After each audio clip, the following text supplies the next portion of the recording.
Hello, you're listening to Otaku Spirit Anime Cast. My name is Andrew, and I'm joined here with Chris. Yo. And today's episode is our summer 2024 anime season first impressions part 2. I almost said spring. I don't know why. But yes, we're going to go through a bunch of more titles of the summer season, let you guys know brief ideas of what we think about the show itself, give you a little information about it, all that good stuff. But I think we still have like 28 shows left to do, so I don't know. We might be a 4-parter. Who knows? We might do a 4-parter. Per usual, we're at otakuspirit.com, so where you can go for all of our links, ways to support us. We got our Discord over there. You can join the Discord, join the community, all that good stuff. But without further ado, let's just jump into it. Probably. Are you ready for Seduction? 2.5 Dimensional Seduction? Not 3D, not 2D. It's right in between, apparently, is 2.5. So when you love the 2D girls and a 3D girl is trying to get you into the 3D girls, and then you're kind of getting confused as to which one you actually... You get confused as to which one. Just blending the two. That's all it is. Huh. I should bring it up on my screen over here. It's over there, but I hate looking over there, so I use my other screen. Run 2 screens at the same time makes perfect sense.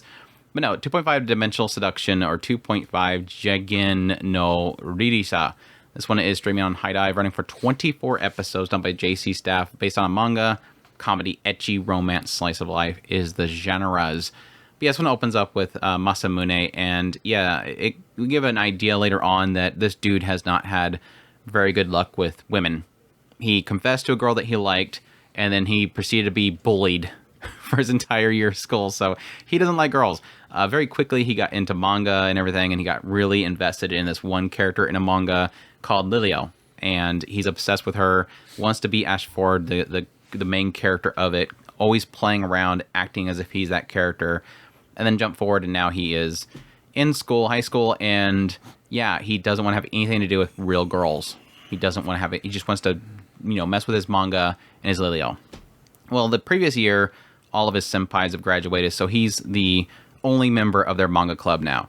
And then one day, a new girl shows up to school and immediately goes to the club, wants to join the manga club, pops in there. Her name is Lidisha, and she is really into Lilio as well. It's like she comes in there and he's like, oh crap, it's a girl. She's going to come in here. She's going to mess up everything. She's probably into shoujo. I know. She'll realize just how nasty and how much this is a man cave, basically, and she'll leave. Sure enough, yeah, she walks over to the figures and he's like, perfect. There's cast-off figures on that shelf. She's going to see how they're cast off, and she's going to be disgusted, and she'll leave. Immediately, she breaks the cast-off off, and then she goes, oh, wow, yeah, and she starts talking about the Ponsu. The Ponsu's not right. And she actually knows what the actual figure itself, which H artist is actually, it was like the drawer of the art and everything. So he really, really quickly realizes, man, this girl is actually the real deal. She's actually really into Lilio. So they start geeking out together. Anyways, come to find out, she is really into cosplay. Specifically, Ero cosplay. Like, show everything kind of cosplay. She's just really into it. She's like all about details and everything like that. Going down to the exact type of pantsu that you wear and the stitching and everything has to be perfect, because her idea is that if somebody's a massive fan of a character, she wants to make sure that when they look at her in that cosplay, they'll think it's the real deal and that it's not fake or anything. So yeah, she tries on her. She immediately starts taking off her clothes in front of him. He's like, well, we'll stop. And he like covers up the window and everything like that. She changes into her outfit. He turns around and she is literally Lilio. She's cosplaying Lilio. And it's so good. He thinks that this character that he loves so much is literally standing in front of him. So yeah, after that, we have his childhood friend who got into the same manga that Lilio is in because she wanted to get his attention, because he was obsessed with the manga. And so she wanted to pretty herself up to look like the character so that he gets interested in her. She ends up going off to become a model just to catch his attention. She shows up at school and ends up getting dragged into the cosplay with Lidisha so they can do a duo thing.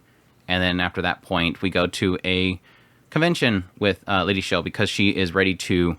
That's the other thing. One of her dreams is to make a cos-rom, which is like a ROM, like a movie video disc of all of her pictures in cosplay.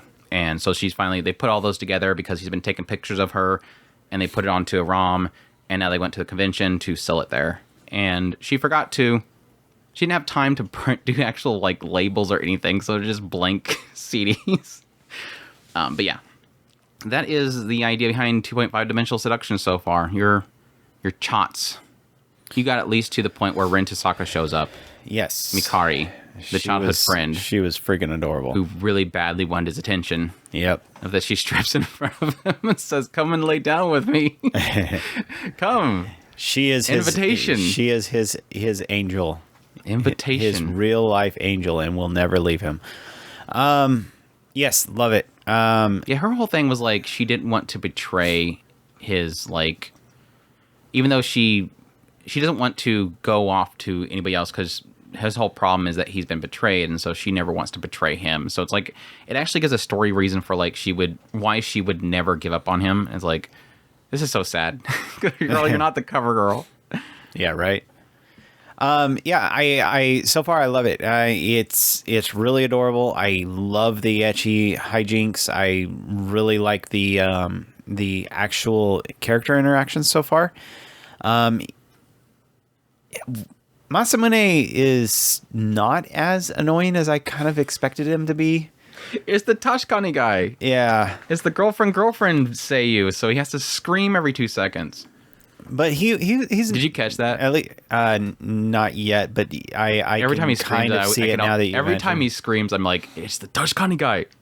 Just like girlfriend. Every time they said, hey, we shouldn't do this because that's not right. Tashkani.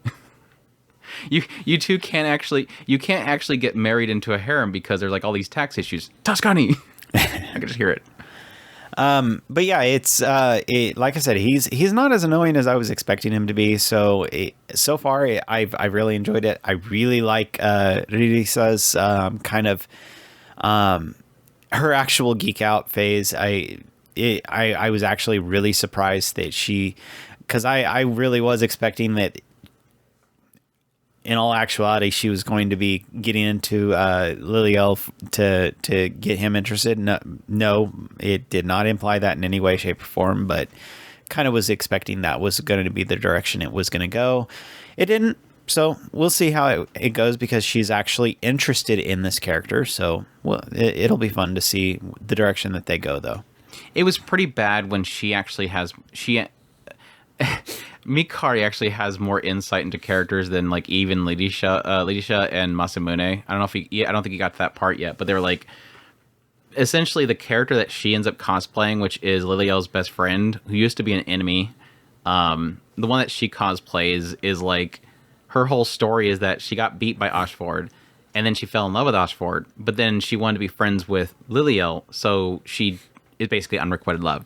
And it's like literally Ririsha and Masamune had no idea that she was actually in love with Ashford. They're like, what? Really? It's like, yeah, she literally feels like the character. So obviously the character that Mikari cosplays as is literally her. But yeah.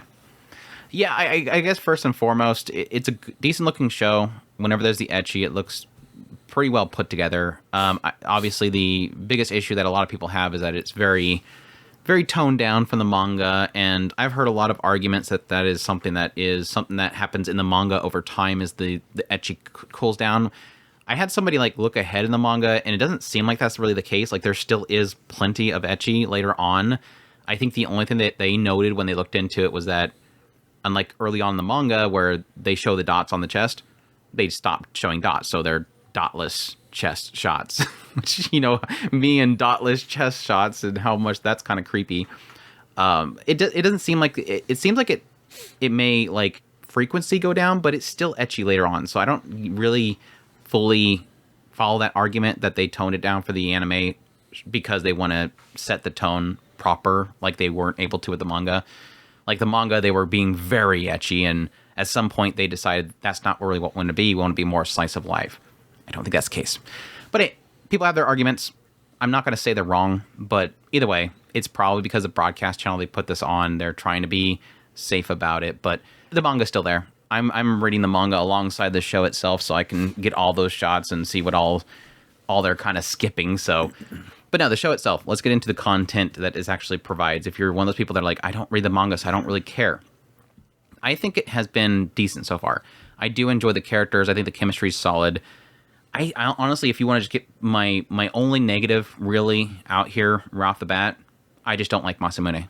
He's super loud. He's super obnoxious. He's very much so a MC protagonist character for an ecchi show that screams all the time about what they're seeing in front of them. Oh my gosh, this is in front of me, chess. Oh, I do like the fact that every now and then he is kind of honest, like, and it's usually have to do with the geekdom and the idea, like you have the double cosplay that they have with Lidisha and Mikari, and they start to get into like all the different poses that Lidisha wants to get with the characters, and of course one of them is a healing method. It's literally mana transfer. And so, of course, being from a shonen, basically the character is from a shonen manga, so it's got a lot of jokes about like how they ecchi and stuff like that, where one moment she literally falls over and she goes, oh, this is the perfect shot. Get a picture of my butt. Because that's obviously a shot in the show where Ashfur goes behind her and she falls and her butt's hanging up.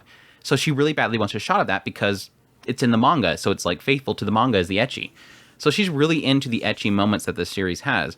So yeah, of course you have this dumb trope where in order for her to pass her mana on to, I forget what Mikari's character was, the friend of Lydio, she has to touch her chest. Like full on grab her chest. And that transfers her mana to her. And so contact is required. And so it kind of turns this whole thing where like Lidisha touches Mikari. And then Mikari obviously goes, she makes a little squeak. And then suddenly Masamune's like, holy crap, you're totally in character. You're pulling off the character, because whenever you do mana transfer that way, it's like ecstasy. Like they actually, that happens. So she's like, wait, this is actually part of the story? Yes, it's canon. So he's over there bleeding from the nose, but he's getting super excited because it's actually canon. And it's like, this is such a stupid situation here. And that kind of gets me back into what I was talking about earlier, is the one thing that the only thing you can really say that does bug me about the toning down of the ecchi is that I almost feel like that's what it's about. Like it's like, yes, this came out, I think the manga came out like literally months after My Dress Up Darling came out. So it's probably a good chance that whoever is putting this together probably was inspired by My Dress Up Darling's success. It's a very small bracket of time there, but who knows? I feel like, of course, this is going to be like... Dress Up Darling is very much more drama-driven. It's very much about the characters, their psyches, and everything like that. This one feels much more just, let's have fun with cosplay. Let's just have fun, get dirty about it, get ecchi about it. Lidisha really does feel like somebody that is very... very much a geek, and she loves to kind of just jump and flirt right into it. And so whenever it does kind of tone down that kind of stuff, does make you kind of beg the question of, why don't you just be what you are? This is obviously what you are, because it's obvious this is what you are, because whenever it does do these ecchi moments, it's actually entertaining and clever. Not like, super mind-twisting cleverness here, but it's clever in that it works. And so why would you want to hide from what you really are? Just be what you are. You are an ecchi Dress Up Darling. Be it. I mean, Dress Up Darling is ecchi. It's just not always trying to go for that. This feels like it's going for it because Lidisha literally wants to get in that kind of stuff. So it is a little bit disappointing in that regard, but anyways, getting back into that, good. That out of the way. I do like the character so far. Besides Masamune, I think Lidisha is a lot of fun. She's definitely she's the geek. She's the otaku that every person wants to hang out with and have fun with. Again, similar to Dress Up Darling. Mikari, super tragic, obviously, but I do get a kick out of the fact that she kind of gets tugged into Lidisha in a way, like she makes her cosplay, and Mikari ends up liking Lidisha because she, in getting her cosplay, finally got Masamune to admit that he likes her. Obviously, because she's dressed up as a character that he really likes. Of course, she was playing, the character that was a friend of Lydia, which is what he claims to be. She's sexy. She has a nice butt. But he's not cheating on Liliel because she sees the other character as a sister. So it's like, Mikari's like, I don't want you to like me that way, though. And it's like, what are you talking about? She was like, I want to dress up as a character that you want to fall in love with. So anyways, like I said, it's funny that she finally gets her confession, but it's because she's dressed up as a character that he likes from a manga. So it's not, it works for her. She's like, yeah, that technically, if that's the way that I can get his attention, this girl's figured it out. Lidisha has cracked the code that I've been trying to figure out for the last, 10 years or something like that. I'm going to go with it. It's fun. I enjoy that kind of stuff. So getting into the cosplay stuff, I think it's doing a decent good job of it, especially with like Lidisha and all of her expectations for what she does for her cosplay, like getting down to the attention to detail, getting into, yes, even like with the straps going around the chest, she's like all about like in the manga, it's very emphasized that there's a stitching that makes certain little, dots kind of get curved around, whereas in the anime they were probably saving on budget, so they made it very flat, and I want to make it more like a manga, so I want to make sure the stitching's on there. Going to the cosplay convention itself and selling her stuff, there's a lot of emphasis on the idea that she doesn't feel like she's good enough, so does seem to be quite a bit getting into her expectations of the quality of her work, even though everybody seems to love her work, at least Masamune and Mikari, and hopefully here soon when we get into the next episode, everybody that's at the convention. So I think she has a lot of issues with confidence in herself. So that'll be interesting to get in that stuff as well. And yeah, a lot of emphasis on the idea that she, even though she wants to do a lot of Ero stuff, she can't. They were at the convention and suddenly out of nowhere, Masamune is like, crap, I just realized we're selling her COS-ROMs and all those lewd pictures that we took of her and her underwear, which, by the way, is cosplay, so it doesn't count. I can't get over how Lidisha literally is okay with him seeing her underwear because it's cosplay underwear. Mm-hmm. It doesn't count. The other one that was not intended to be cosplay. Yeah, it was oops. Make sure to delete. Must delete all those. Yeah, there was one cut scene that they had from the manga where when they're going to go to the convention, they get up early, they meet up early, and so they start going to different places like a diner and stuff like that. And at some point, he shields her from like this waitress dropping a bunch of water on her, and he's like, of course, he blocks and he's down low, and so he looks up, and of course, he gets a full shot of under her skirt. And so he's like panicking. She's like, "Oh, don't worry," and she just lifts up the skirt all the way and says, "It's cosplay," and it's like the most like it's like the most a very very lacy and very skimpy underwear. It's like, sure, that's cosplay. It's like this weird disconnect that she has. Anyways, he got all these pictures, and so he's assuming that these people are buying her COS-ROM, and it will have those pictures. And she's like, "Oh no, there's no pictures." No, somebody says, "Is there underskirts and pantsu in this this CD?"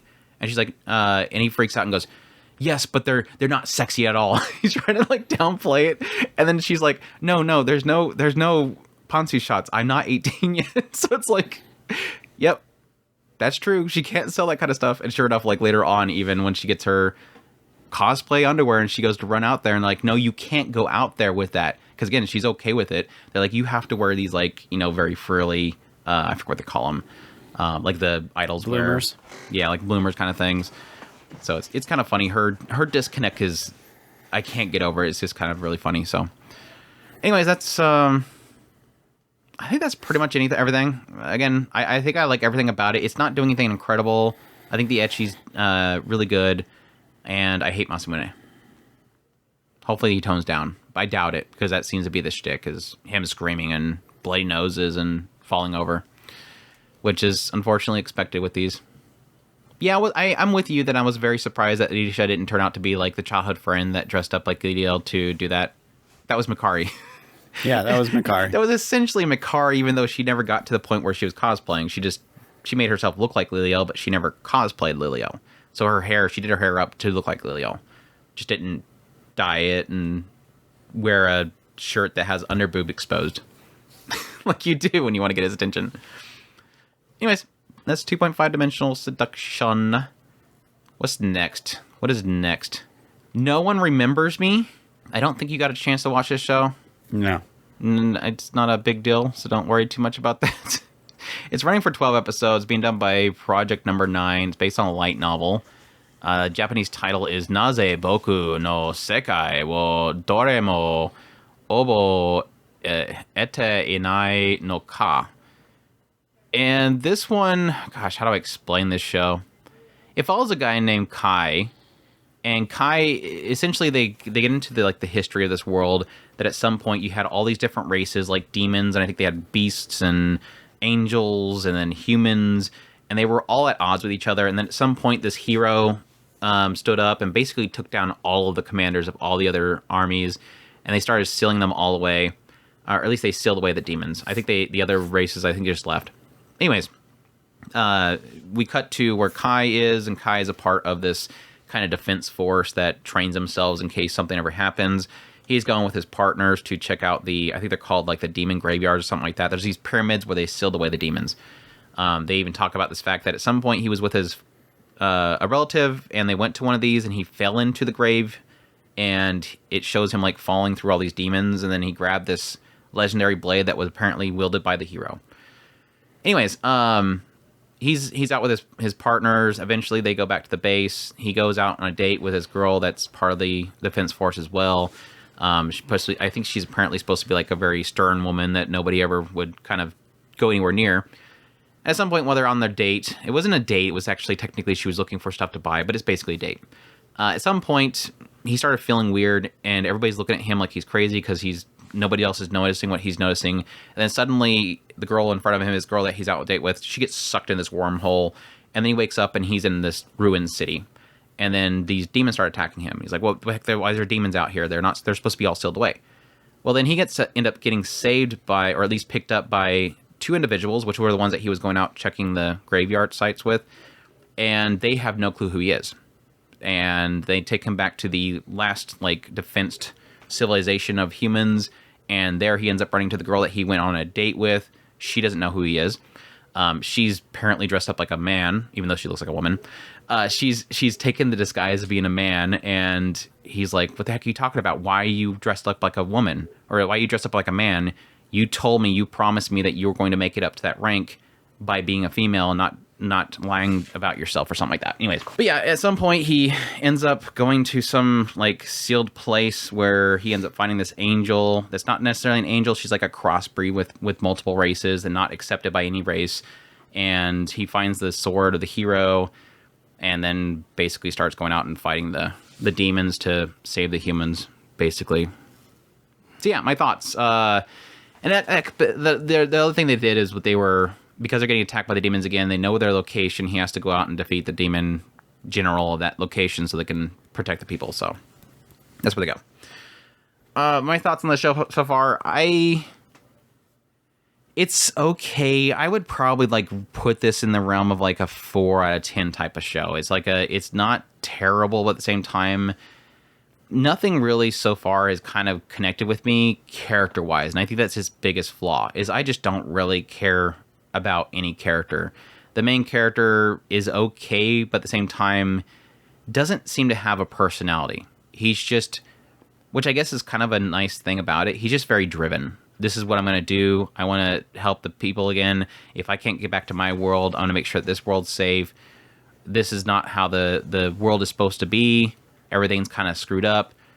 I find girl that is not accepted by any race, and now I'm going to protect her.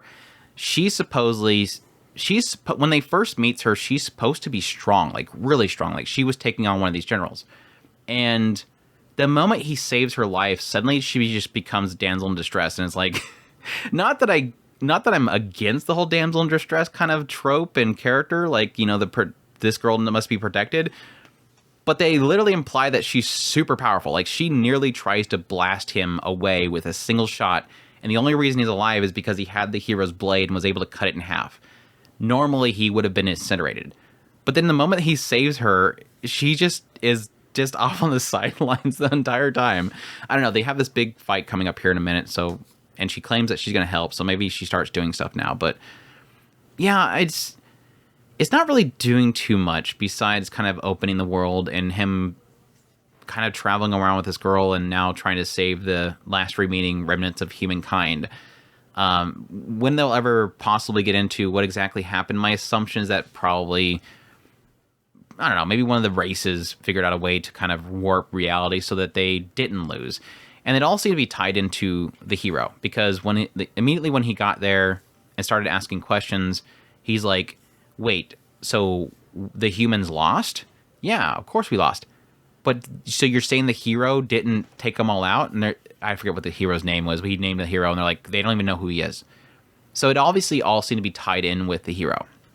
This hero, at some point, because this hero died or never existed or whatever, everything went to crap. So is the question mark going to possibly be, did somebody go back in time and just erase this one hero, and thus this is why we get everything now? Who is the hero? The fact that he's wielding the hero's blade makes me kind of wonder if they're going to do that whole stupid, like, infinite loop type of thing where he becomes the hero back here that will usher in, taking down the generals and thus saving the world for the future, and thus this person from the past that... The reason why I say that is because when they were initially talking about the hero, they had like this exposition dump out of nowhere where they're like, yeah, that was the whole story about the hero that saved everybody, right? They said that there's no record of what this person looked like. So it's like one of those moments of like, oh, so it's going to be our main character. He's going to be back in the past basically creating the hero story, and then that affects the future or something like that. I don't know. That's kind of where I think it's going, but it's fine. It's not a terrible looking show. It's not a great looking show. I think its biggest weakness is that I just don't care about the characters. Like, the characters aren't really, they don't have good personalities, and I'm not really connecting with any of them. So that's kind of its biggest flaws. So, but no, I didn't get the recent episode with Vanessa, which I think is supposed to be the demon lord or king, whatever they're supposed to fight, and she looks pretty hot. So maybe she saves the show. Maybe. Doubt it. Doubt it. That's why does no one remember me? Why does nobody remember me in this world? Did I say that earlier? I think there's like 3 different titles, because this one says why nobody remembers my world, which maybe that's what Crunchyroll lists it as. Usually Mal has Crunchyroll's title though. There's like 50 titles. Anyways, I parry everything. I parry everything, or ore wa subete wo parry suru. Gyaku Kanshigai no Sekai Saikyo wo Bokinsha ni Naritai. This one is running for 12 episodes. It's being done by Studio OLM, and based on a light novel. This one's running on High Dive as well. This one actually is a decent show, which I'm kind of surprised with. When I seen the title and everything like that, I'm like, oh wow, this PV is not selling me on this show.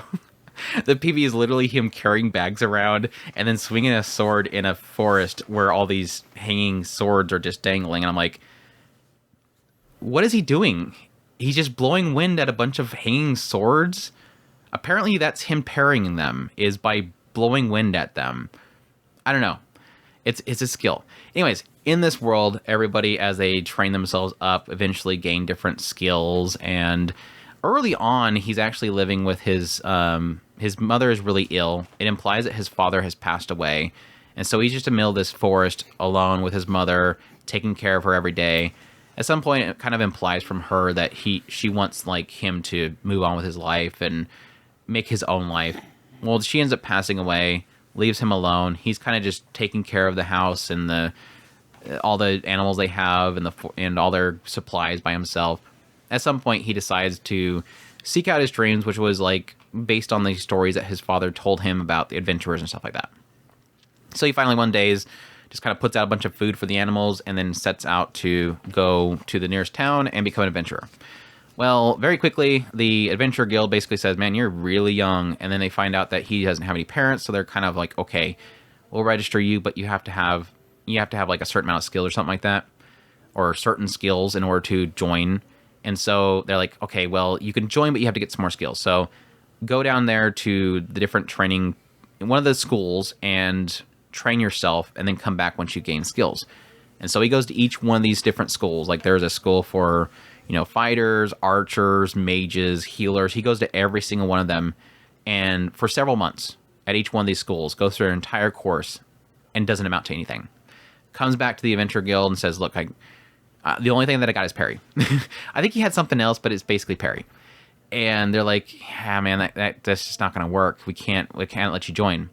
So he finally goes, okay, that's fine. Goes back to his home and just trains for like years on end. I forget how long, like 10 or so years. He's an old man. This is an old man anime where he's probably like 21 years old, so he's an old fart. But he's just training in the forest nonstop. That's why I said earlier with the trailer where he's swinging his sword and there's like hundreds of swords just dangling, and he's manages to parry them all. Well, then he goes back to he's like, I don't want to give up. He goes back out there, goes to the Adventure Guild again, tries to apply once again. Again, only has Parry. They're like, look, I can't let you join, but there's an F rank adventurer rank that you can join. They don't normally do this apparently, but he's going to let him join as an F rank. An F rank is just for like odds and end jobs in the town like that, like cleaning gutters and stuff like that. So yeah, he's like, that's great. And he's like, I was like, okay, sure, if that's what you want. And he's like, yeah, I get to become an adventurer. He's like super happy because he just wanted to be an adventurer. It's like, it doesn't even matter what his rank is or what jobs he can take. He just wants to be an adventurer. That's his dream.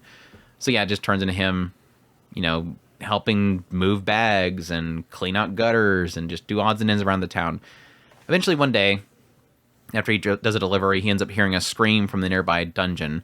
He rushes in there, ends up finding this girl named Clays, and she's a princess or something like that, our noble daughter, and she's being attacked by this big, massive Taurus thing.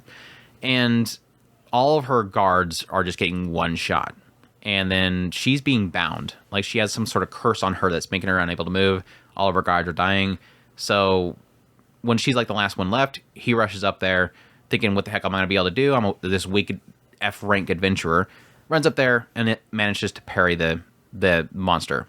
Keeps parrying it over and over again. Eventually, he's like, this is just never going to happen because I'm so weak. I'm not going to be able to beat this thing. And then finally, one final strike, he manages to parry the axe this monster was carrying, and it came back and hit him in the neck and chopped the thing's head off. So he parried the monster's weapon back into its own neck to cut its head off. Very quickly, he's like, I didn't do anything, and goes in and leaves. Well, he ends up getting tracked down by this Clays, and she uses like her detection skill, because she's got like tons of skills. Uses her detection skill to find him eventually, brings her back to her estate to present him to her father, and the father literally wants to grant him anything that he wishes, but Nor's like, no, I didn't do anything. I don't want anything. I just want to go home. Like, this guy's literally being brought in there, and he's like, I just want to go home, but this girl won't stop. So yeah, the guy ends up giving him like this very like priceless sword, which he's like, looks at the sword and immediately goes, that's the perfect width of those gutters. I could probably clean those gutters so much better now. Like, their most skilled guard they have ends up challenging him to a duel, and Nora ends up basically dodging every single one of his attacks, and that frustrates him. And that's basically kind of it. Later on, Clays ends up... The father asks him to train his daughter, Clays, the girl that he saved, and he declines it. Like, I have nothing to teach. He's like, I literally only know parry. I can't teach that girl anything. She ends up tracking him down and trying to get him to, train her. And she's like, look, you don't think I'm like a hard worker. Well, she shows him all the different abilities that he has. And he's like, well, there you go. You just proved it right there. I have nothing to teach you. You have all those abilities. I have nothing. He ends up kind of trying to prove to her how unskilled he was by creating a fireball. And this is like the lowest level skill possible. And he learned it when he was going around to all the different training camps. And when he went to the mages one, where again, he had no aptitude for, he basically left, all he could create was the lowest level spell, which was this little fireball. And when Clays went to that same mage trainer, she heard the legend from him of this boy who went to all these different training camps and trained under all of them.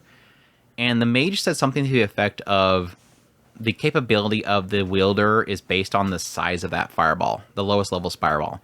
And he's creating this massive size one. So it kind of implies this idea that despite the fact that, again, it goes to the entire story, and this is going to get into my review of it, or impressions on it so far, he has no idea how insanely powerful he is. And it doesn't seem like anybody wants to tell him, or if anybody is trying to imply it to him, he's not getting it. And this is a proof in the idea that he's able to create this massive fireball. And so that obviously makes Clays want to have him train her even more. So yeah, my thoughts on the show so far. First of all, it looks really good. I kind of got that hint from the PV. It's not always amazing looking, but for the most part, it has a really great style to it. I think my only issue that I have with the show so far is that like characters like Noor is really well drawn. Like he's very buff, and they're doing a really good job of kind of portraying his size and his scale. And then you have other characters like Clay's, who seems to be one of the major focus characters, at least the other main character. She's very flat. Like her design's very flat. Like her hair and her face, it all seems like it's all scrunched as flat, which kind of, again, is odd next to Noor, who looks very rounded and very defined with his facial structure and everything like that. There's a lot of shading to his character, where she has no shading, really. But other than that, I think, like I said, overall, I think the show looks really good. There's some decent animation action pieces in it as well. But the story itself, I'm like in this 7 area. Like it can possibly creep into 8, but I think the biggest thing that's holding this show back is really, it's too reliant on the joke that he doesn't think he's strong enough. Like, he is dead set on the idea that I am super weak, I'm an F rank, despite the fact that he took down this massive monster that should not have been in that dungeon and saved the life of this girl, which, again, is she just a noble's daughter? They imply that this guy is the king, or at least probably the duke of the area. He's a big leader of the area. And he's basically saved this princess, and yet he still just thinks that he's a nothing. And again, I can kind of attribute that to the fact that he's spent, seems like 20 years of his life literally trying to gain another skill, and he couldn't. He only has parry. But I think it's what they're implying now is that he's able to parry anything. He's got a massive ability to parry any attack that comes at him. But in his training of that to get another skill, I think he's basically made himself extremely physically powerful.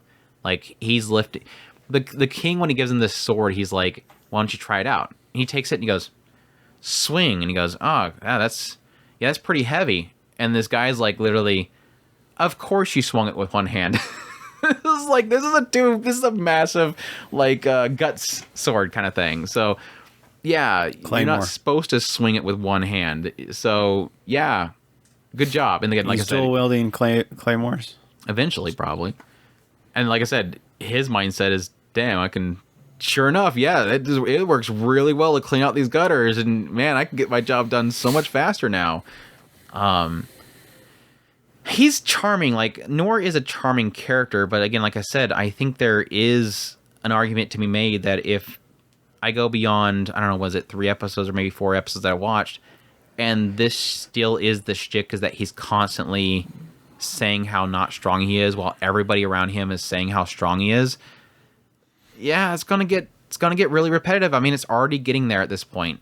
At least it's doing a decent job of kind of explaining how he's sort of circumventing things, because like with the guy that he was fighting with the duel, this guy implies that he's just never found a challenge, and then he challenges Noor, thinking, okay, this guy apparently saved her, so let me see if he's that strong. And yeah, he's not able to land a single hit on Noor, but Noor is so, again, doubting his own ability, he's assuming the entire time this guy's holding back. Like, oh, you don't have to hold back, you can go ahead and go. And he's like, okay, yeah, I guess I was holding back. And he keeps trying further and further, and he can't seem to hit him. But Noor was essentially dodging because he was utilizing his quick step ability or something like that, which, again, like I said, he doesn't have just parry. He has these other abilities, but none of them are major skills, basically.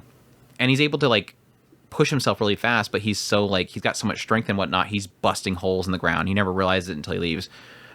So it's like I said, Noor is a charming character. I'm just not sure how long they can keep this up. And I guess the next step that's probably going to be is that Clay is going to constantly be pushing him to try to train her. Probably eventually he'll start to kind of give in on that whole thing. And it seems like there's a plot to try to start a war in the area. That's why they were trying to kill Clays. So maybe he'll end up getting caught into that whole situation. I don't know. We'll see. It's got good characters so far. It's good setup so far.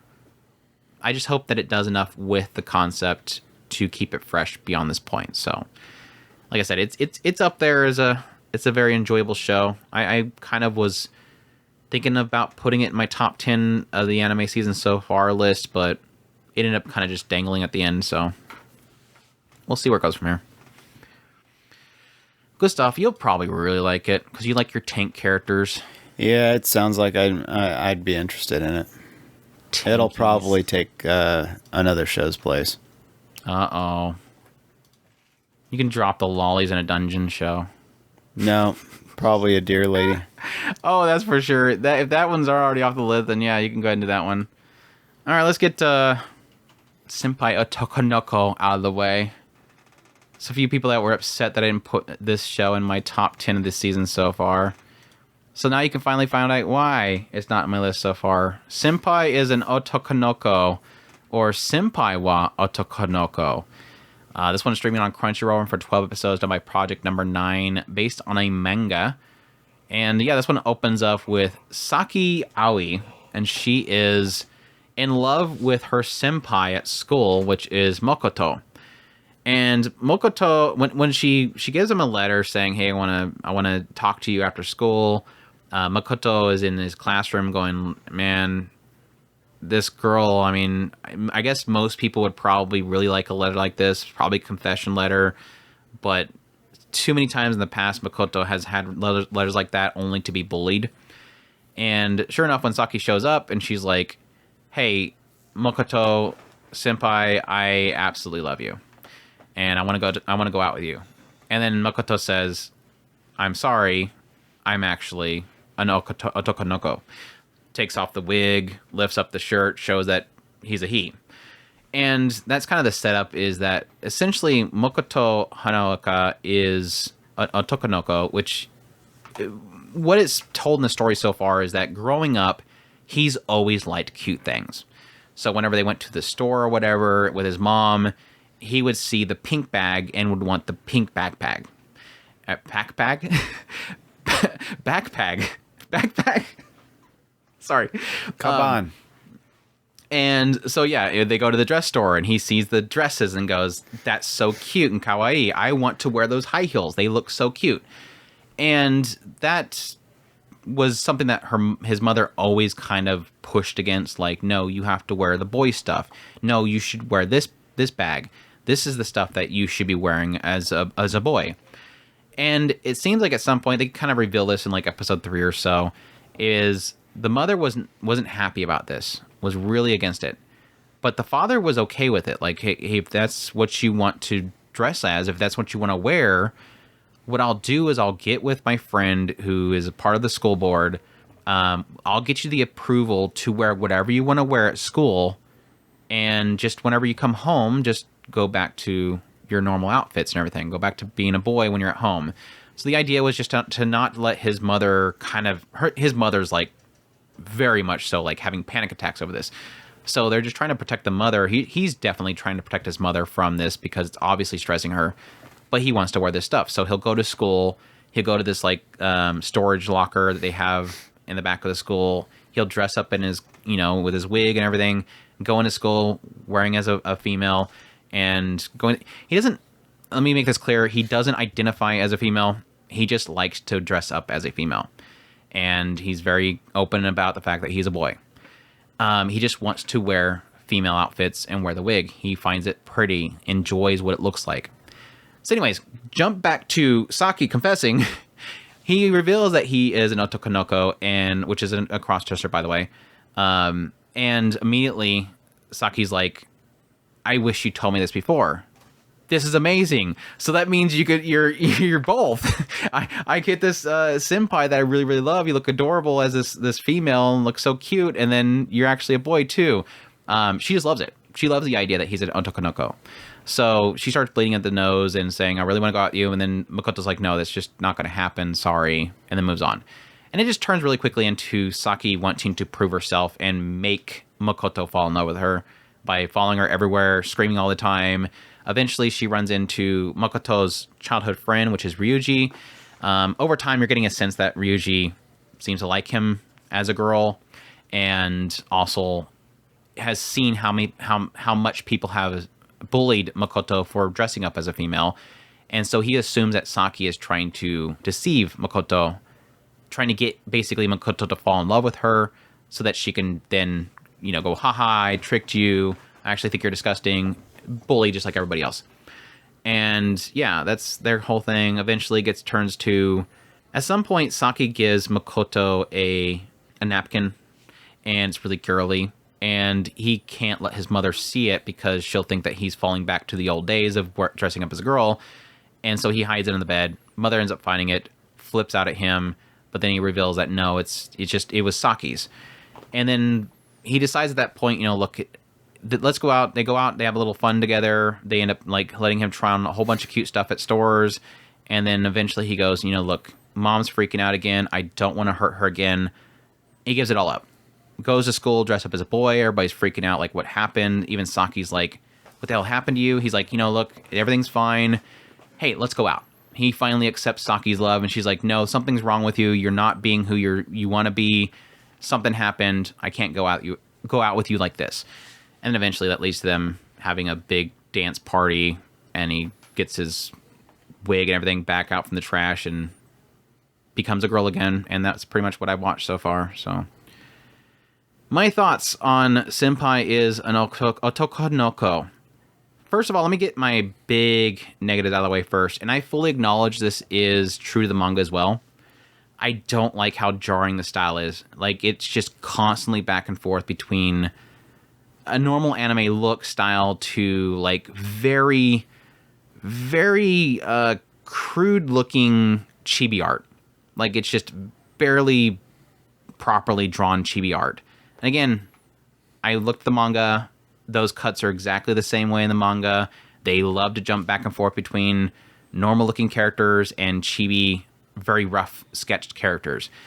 I just don't think it works for an anime format. Like, looking at the manga, I'm like, yeah, this is fine. Like, it flows fine as a manga. But when it's in an anime format, it just doesn't work. Like, it's just so jarring going back and forth between the two styles. And that add on with the fact that I don't like Saki too much. Like, she's not a terrible person or anything. She seems like a really good person. She's just too loud. She is a very loud Kohai character that is super Genki. And I guess that does well to sort of offset Makoto and Ryuji, because Ryuji is the one that, again, the childhood friend of Makoto. He's accepted the status quo, but he is defensive of his friend. And again, obviously, he is in love with his friend.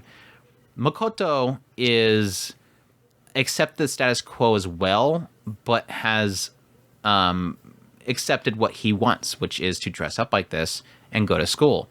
The thing that he's accepted is that he'll always be bullied for it, and nobody will accept that he is dressed up as a girl.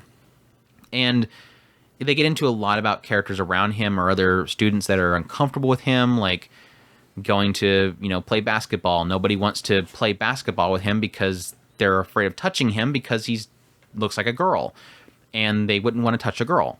So there's like a lot of uncomfortableness that the characters have around him. And again, he's sort of accepted it, even though he's not trying to push back against people. And again, Saki is the breath of fresh air, the one that's coming in and breaking that status quo.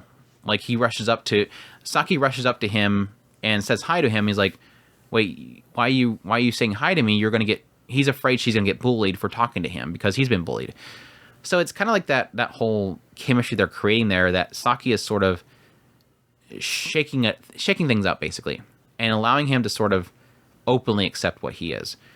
Obviously, the bigger issue is going to be is if he can ever get his mom to accept that, because she seems to be like, his mom seems to be the only one that's not okay with this. Again, it implies that he's been bullied at school, but I'm not seeing it. I see the comments that people make. They make these gestures or comments, but it's not like anybody's, again, punching him or anything like that. Which, yes, you can argue is bullying in itself, but it seemed like the only person that's really super toxic about the situation is the mother. And again, it seems to be more the fact that she's just having like mental breakdowns because of it. Like, she's literally having panic attacks over it. So I'm assuming that's going to be his only real issue, is dealing with his mother. And if that will be a story beat at some point, I don't know. I'm assuming so, but based on the father being okay with it, I'm sure that he can have his support for it. But it seems very surface level so far. A lot of the storyline development has been in Makoto gaining a lot, giving it up, realizing that he can't give it up, and reaccepting it. And all the while, Saki's kind of supporting him. So it's got a decent setup so far, but at the same time, it hasn't really done.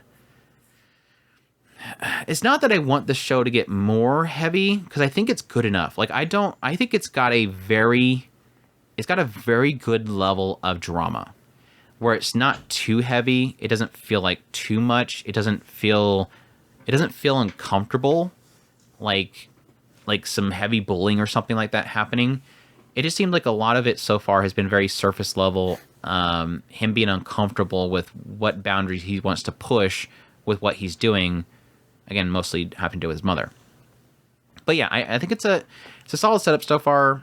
Not doing anything super incredible. I think my problem that I'm having with the show right now is that I'm just not really... There's something about it that's just not grabbing me yet. And this was one of the shows that I was kind of excited about because I heard a lot of positive things about it, but it hasn't really done much to really grab my attention so far. So I don't know. I don't know if I'm going to continue watching it.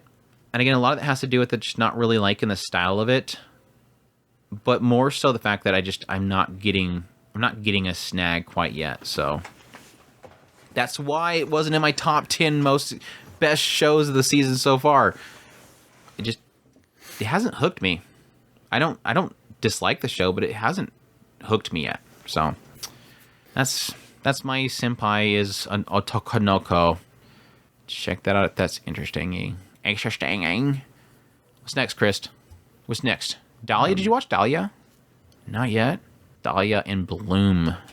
Dahlia. I was going to look for a show that you've watched because I feel like you're just going to fall asleep over there. Hopefully my explanations of shows is intriguing you. Oh, Parry did. Parry did? The one show that you might want to check out? Yeah. Dahlia and Bloom crafting a fresh start with magical tools. Madogushi Dahlia wa Utsu Mukanai.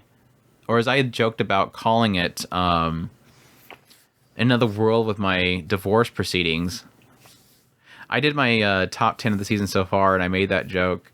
And I do the intro, and I'll do like a bunch of different jokes for different shows. Apparently, it's not clear to some people that those are jokes. So somebody's like, calling Dahlia and Bloom in Another World with my divorce proceeding is really not right. Yes, the show is like, the story is so much more than just having a divorce. And you're downplaying or something like that. I'm like, well, just so you know, there's a joke. Just like, hey, Lucy from Cyberpunk Edge Runners is not playing as Harley Quinn and Isekai Suicide Squad. It was a joke. Yeah. It was the other one that I was being. It was like, did you actually think I was being honest when I said those jokes? They're jokes. Anyways, it was funny. The other one was funnier. But anyways, Dahlia and Bloom, or In Another World with my divorce proceedings. I'm gonna just bait it. Anyways, this one's running for 12 episodes, being done by it's based on this light novel. It's a fantasy slice of life, and being done by Typhoon Graphics and Imagica Invos. I think I've ever heard of that one. Anyways, this follows an office worker. Oh, Andrew. Clearly, this show is much more than a lady in an office worker. And she died of being overworked? But it's way more than that, right? It's way more than that. You're correct, because she gets isekai after that point into another world as Dahlia. And she's being raised by her father, who is, what were they called? It's like a magical artificer or something like that. They call it magical toolmaker on the synopsis here. Basically the same thing. But essentially what they do is they like inscribe magic into objects to make them do things. So making a magic lantern or something like that. But yeah, she retains her memories from her previous life, and she's being raised by her father who does this. Eventually she gets interested in it, so he starts to teach her it. He's very, very busy and very well known in the area. People love this guy. And eventually, as she gets older and older, she wants to start to experiment on making things. So she's trying to find things that people need, and she's trying to create items from previous life in this world with her knowledge. For example, she wants to do something nice for her friend, so she says, what would you need? And she's like, well, I want to become a hairdresser. And immediately she goes, oh, got an idea. Runs in there. Dad, I got an idea. I want to make a hairdryer, basically. So she works with him to make a hairdryer. Well, first, she tries to make it herself, which he told her not to do, because if she doesn't wire it correctly, things can go wrong. Sure enough, she sets fire to her room. So he rushes in there, puts out the fire, and then sits down with her to make it. And sure enough, they make a hairdryer. So yes, obviously she basically is being raised as kind of like a prodigy, and the idea that she's trying really hard to learn how to do this just like her father, while at the same time creating concepts from her previous life in a new world. Like Yes, waterproof clothing, like jackets and raincoats, stuff like that. So yeah, they basically, all these concepts that she creates, they end up kind of selling them off to this, or working with this one guild or this merchant group to have them patent them and sell them, whatever, through her. And eventually, yes, that's that particular group. Their son ends up becoming an apprentice to him as well. She kind of works alongside him. Eventually, the two fathers decide to get them engaged, and then the two fathers pass away. And at that point, like I joked about earlier, that's when this guy, this apprentice that she is wed to, basically says, I don't want to be married with you anymore, so let's just cut it off. And so they go this like entire, it feels like an entire episode of basically trying to break off their engagement, and her getting her stuff from her house, and eventually, yes, leading into disputes over the patents that she created and him trying to steal those patents, and then eventually her just trying to create her own merchant group or company. That way she can just keep all of her patents to herself. So, and yes, eventually she decides to travel around for a little bit, ends up running into one of these red knights who are like the frontline fighter knights, and she ends up saving this guy's life, and they sit down and talk for a little bit about magic weapons before she parts ways with him and all that stuff. So, yeah, basically... She didn't go and marry him so that he could divorce her too? Not yet. Oh. That's next episode. Huh. Next time, she gets divorced again. Who will get all the assets this time? No, I mean, I joked about that, but I honestly, when I was first kind of watching this show, that was sort of something that intrigued me about how, yes, a lot of these shows will have that as the opener. They're isekai, or they're just engaged to somebody early on, and that engagement falls through, and then they break up, and then she sets out on an adventure to be by herself. I mean, that's the synopsis for this show, is literally that. She has a falling out with her engaged, and then travels to make her own thing, ready to bloom. Yeah, that was a stupid synopsis, and she's ready to bloom. Basically, they're just kind of... The synopsis makes it feel like she's just, like, stuck in something, and then she's just kind of breaking out of it. But it's not really the case. She was doing her very damnedest to work with this guy. Like, she doesn't... The whole thing, and it was kind of implying this is sort of a fault of hers, that the moment that they said, okay, you're going to be engaged to him, he was constantly, like, trying to mold her into being a proper partner for him. So she's like, your hair stands out too much. You should bleach it. You should give it a more natural, a darker color or something like that, not red. And so she's like, okay, sure, I'll do that. Like, she's just like, yeah, okay, if that's what you need, yeah, sure. Hey, you should not drink as much in public. Yeah, okay, sure, that's fine. She was just a very much so yes girl. She didn't want to rock the boat. She's like, okay, yeah, if that's what you need. But she was always kind of got her head stuck in her work. And that seemed to have been something that he didn't like. But when it kind of breaks up, it's like, yeah, I kind of like how, unlike most of these shows, where that's all kind of done in one single episode, this has been done over multiple episodes. Like, they're actually giving it time to really play out how much this affects her. I think the main reason why they were putting so much emphasis on that is because it all kind of leads into her being sort of surrounded by people that want to support her. Like, everybody else seems to be more upset about the situation than even she does. She gets upset. Don't get me wrong. She's not like an emotionless doll here, but she's supported by people who will tell us what you want to do, and we support you. And sure enough, when she says, yeah, if he's getting the house, I want my cut. Okay, sure enough, they push him to get the cut. Okay, well, if he's going to take my stuff, cut the contract, or I'll sue him. Okay, we'll get it done. Like, she very much so is not... She's not being rolled over, which I really like. But at the same time, there is a... You can argue that there does seem to be sort of a disconnect that she has that most people see in a situation. And again, I kind of give it credit to her character that she's not as focused on certain things as much as everybody else is. I guess the best way to put it. Again, she just wants to do her thing. She just wants to mess with her artifacts and create new things and invent new things in this world. Now, I'm kind of surprised how little the recent episodes have been in focusing on her doing the actual magic tool making stuff, because I figured that was going to be like a major focus of the story, was what she creates. But that sort of got put off to the wayside after she made the waterproof stuff, and then suddenly it's just like they never really talk about it anymore. Like, it doesn't even feel like she's even doing much work. And again, that's probably because she's been doing divorce stuff, but I'll be curious exactly what the focus will be going forward. Obviously, it is for her and her own company, but is it going to turn into one of those things where somebody presents an issue and then she thinks about her previous life, makes a resolve for it, or is it going to start focus on her being a company boss? Is it going to focus on her and her new Prince Charming that she ran into? I don't know. I'm very curious what the direction it will be going forward, but I hope it doesn't push too quickly into the new relationship thing, because it just doesn't really... So far, her chemistry with the new guy, it's fine. Like, he seems like he's kind of a goofball, which is kind of refreshing. He's not like just a stone-faced Prince Charming character that swoops her off her feet. She actually saves his life. But I just don't... I don't know that I care for where it could take her story as a, again, magical toolmaker.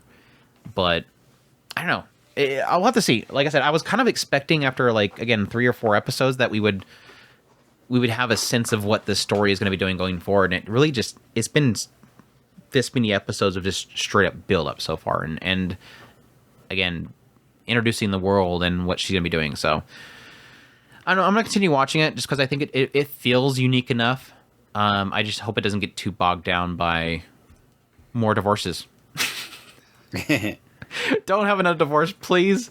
I can't take 3 more episodes of divorces. I don't. I really can't. Anyways, that's Dahlia and Bloom.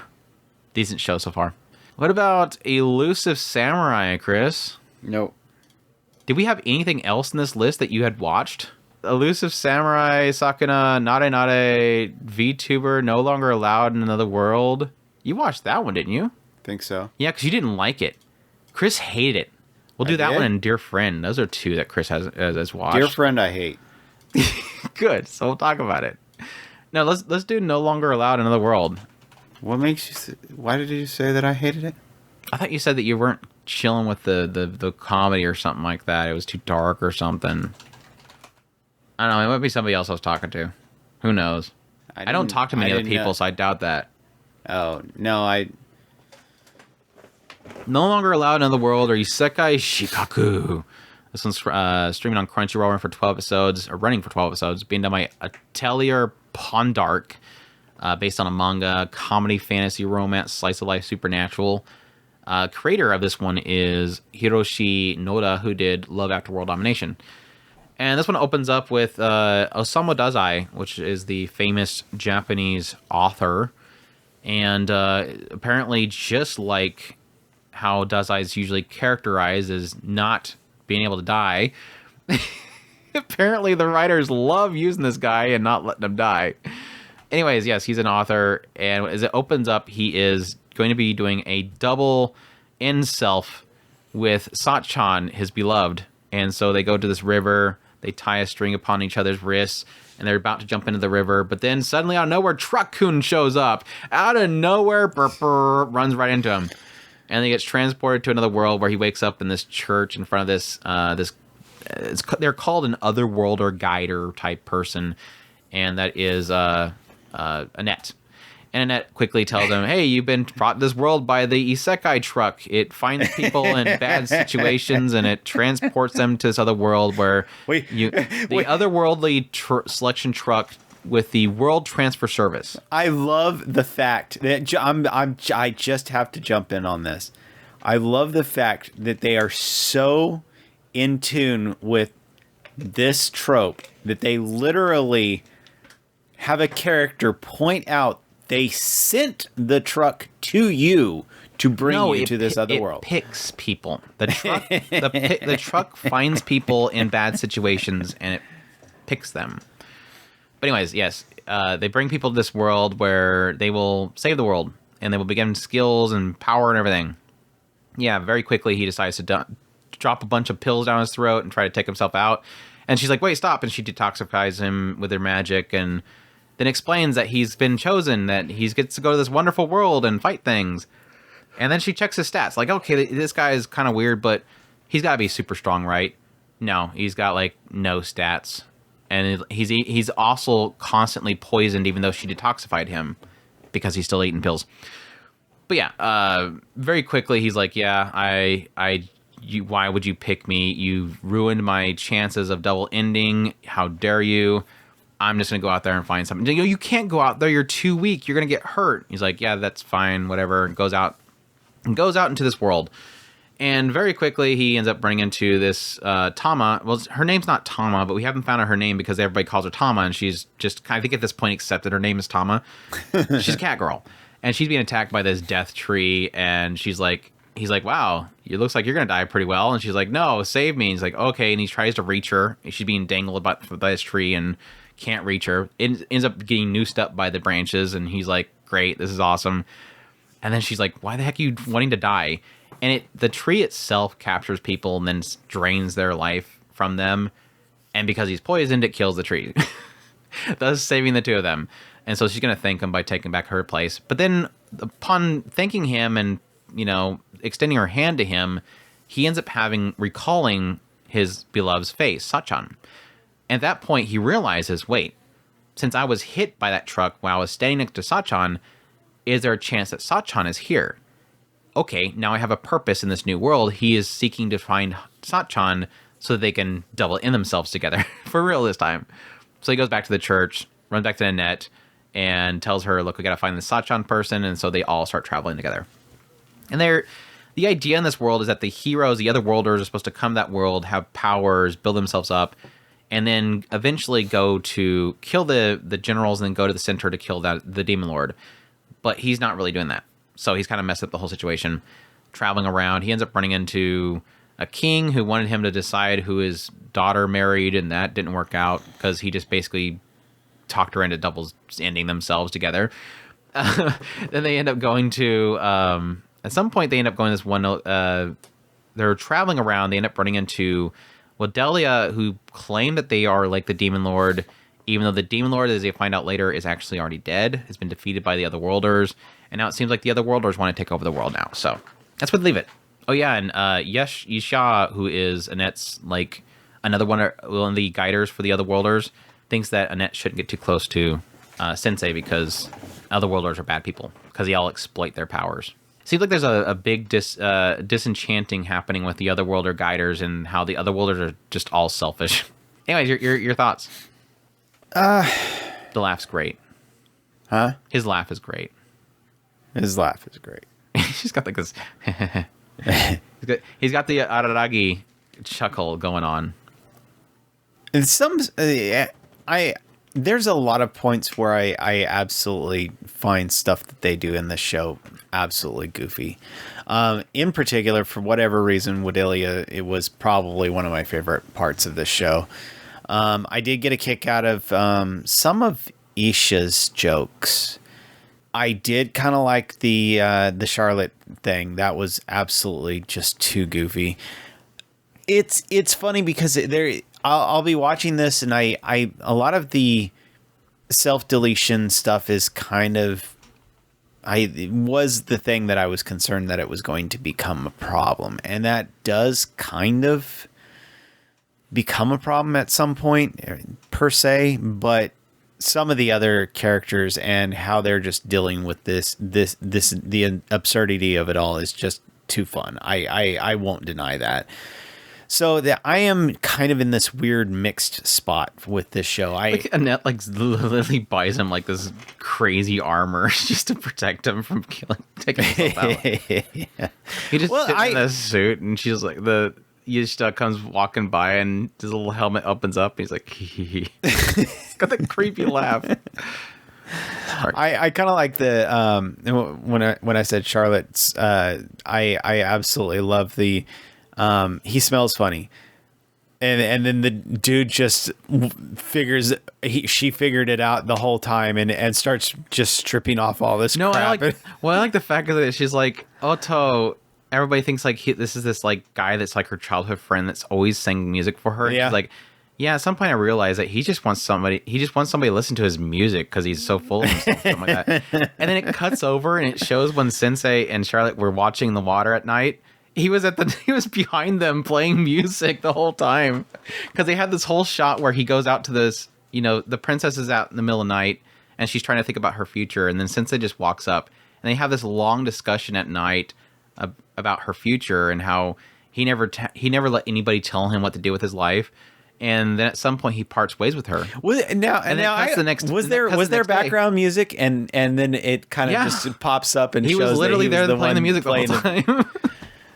I kind of thought that might have been happening. I love the fact that Oda was just a complete and total self-absorbed bard. I just spoony bard. I just half expected him to run away and hide somewhere.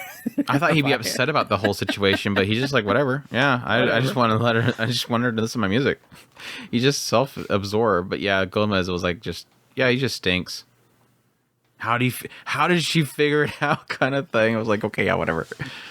Yeah, I think I'm with you on that. I really felt like the show was going to be annoying with the self-ending stuff because, again, I'm used to Dazai characters being like that. Whenever you have an Asuma Dazai character, they're just going to be constantly trying to figure out a way of ending themselves.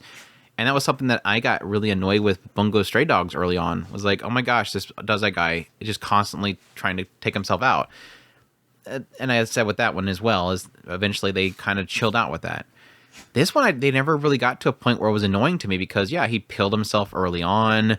Again, later on when he's talking to Charlotte, he's like, oh yeah, that's a beautiful lake. I wonder if I can drown myself there. And then, yeah, with the bull, just, okay, let's just end it here.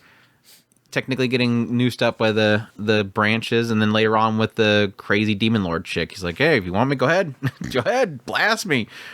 It doesn't do it like a way like what I thought was going to happen is you have this party of fantasy characters traveling around, and what it was going to be is literally every 2 seconds he's running off to jump off a cliff, or he runs over here to impale himself. It's not like that. It's just that most of the time it's just him eating pills like it's candy. It just keeps chunking in his mouth. It does well enough that it doesn't ruin the mood, and I think the moments that it does do it, it kind of builds up to it, so it's actually kind of funny. So, yeah, technically, Charlotte suddenly out of nowhere going, Dad, I've chosen my lover. It's Dazai. Let's end together. And he's like, yeah, sure, let's do it. All right. There was like a side of me that's like, you're searching for Sachan so that you could do this together, I thought.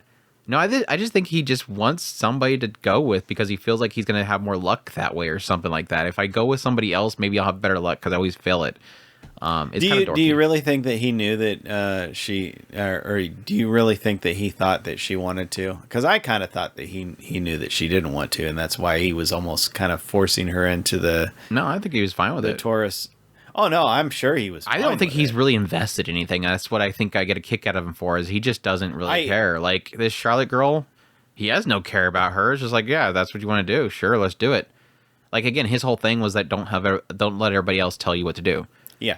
He's always been that way. So he's like, okay, if that's what you want to do, let's go. That's kind of the thing that kind of draws me into him more than anything, is the fact that he's more kind of forcing people to accept that... accept them for who they are, rather than and that's one of the kind of the things that I kind of liked about the whole Dahlia thing is what really messed her up was the fact that he was like, this is what you want to do, then do it, and it was kind of flat in her face, and it threw her off. Yeah, my biggest concern that I have right now is obviously with the introduction of the Otherworlders and them taking over, because I just never like those stories. The stupid rapper guy was so freaking... I hate rapper people. Well, okay, I like rap. I just don't like the whole anime version of rappers. It's so stupid. Yeah. Gotta have the big chains and the baggy pants. Yeah. They look like they're straight out of 90s. Like MC Hammer just came out of nowhere. No, I'm concerned about the Otherworlders and how, because I don't know. I don't care for the concept of Otherworlders in another world with somebody else. It just never seems to work out well. They're always so cartoonish bad. And granted, the whole show is kind of cartoonish, but still, I'm not caring much for it. What I do really like, though, is, like I said, I do like Sensei's character. I think they're doing well with him. I love his laugh. I like his demeanor. Just crawling up inside of a casket and having the poor Annette have to drag him everywhere. And Tama. Tama's been a lot of fun. I love the scene where they're in the inn and Annette's like, so, Sensei, who's this Sachan? Because Annette's madly in love with Sensei. Mm-hmm. And it seems to be implying because she's been disenchanted by the other worlders because every other world that has come, they appear. She goes, "Oh, welcome, Otherworlder. Let me show you what we need to do," and starts walking around with them for a little bit. And then everywhere they go, she has to basically play like a cheerleader. She has to stare and just go, "Yeah, good job. You found a chest with items in it. Congratulations, Otherworlder." And she got sick of it at some point. And so now the sensei shows up and he just doesn't care. And then it's something that she just became attached to. And so now she's in love with him and wants to follow everywhere with him. So yeah, when he brings up the Sachan that he wanted to double in with, suddenly out of nowhere she's jealous. So she's like, "No, who's this Sachan?" And they're both in bed, and he's just not able to sleep. And then suddenly out of nowhere, it's just silence. He's not answering her. Then out of nowhere, this tail just comes up from underneath his sheets and starts wagging. And Nanette's like, "What the hell?" and rips the sheets back from Sensei, and there's just Tama just laying with her head on his lap underneath his sheets. She's like, "I get cold. What are you talking about?" It was great. I think what I like about it is I kind of mentioned before, it's kind of like a Konosuba thing where like their chemistry just works so well, kind of like Konosuba, where it's the party of misfits. It's the party of like just dysfunctional members that just can't do anything right. They're strong, but it's not like a overpowered main character saves the waifus. It's more the waifus are saving the main character because he sucks. he can't do squat. It's sort of implying that he can't die, and that's probably going to end up being his overpowered ability. Because I mean, he gets impaled by this demon lord chick and doesn't seem to die. So I'm guessing that's what his overpowered ability is going to be. He can't die. And so it seems like in most situations that we've kind of solved so far, it's really been Tama and Annette have to handle the situation, unless they run into a situation like that demon lord chick because they weren't strong enough. So I'm curious how they'll play that chemistry off in the future, but that seems to be the shtick so far, and it's been working out really well. I think the chemistry's solid, the comedy's solid, it looks decent, and again, besides the other worlders kind of give me a lot of pause, I'm hoping that I'll continue to enjoy it, which is, again, coming from world domination, I didn't care much for, but this one's kind of working for me, so I'm liking it. Any other words? Suppose. Any other words on it? No, I'm good.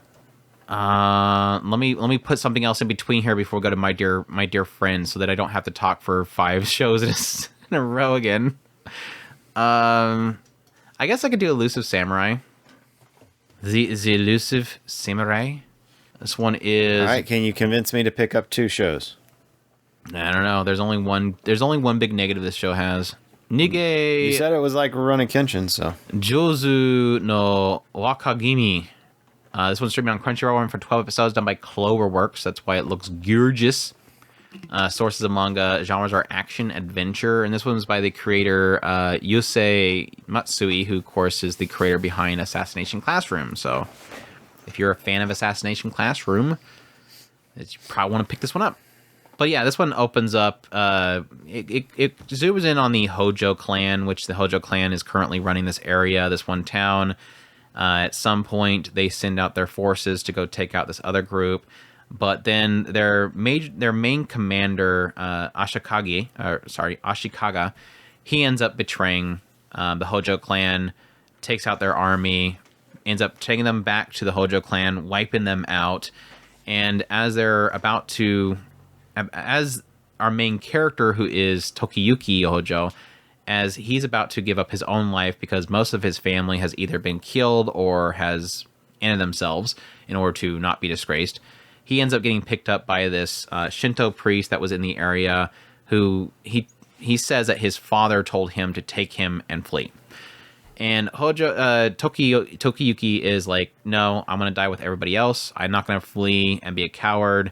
I'll be a disgrace for the rest of my life." Again, the priest says, "No, look, your father wants you to live." Takes the run off with him. Now, there is an oddity about Tokiyuki, as we found out during the previously before all this stuff kind of went down, is that Tokiyuki is kind of known as like the elusive prince, because whenever they need him to do something, he's constantly just running away. He's very good at fleeing. And so they kind of claim that to be sort of an aspect of the Hojo clan, is that all of them flee from their responsibilities. Even his father was basically a puppet king. a puppet ruler, because he was always drugged up and his men would basically control him.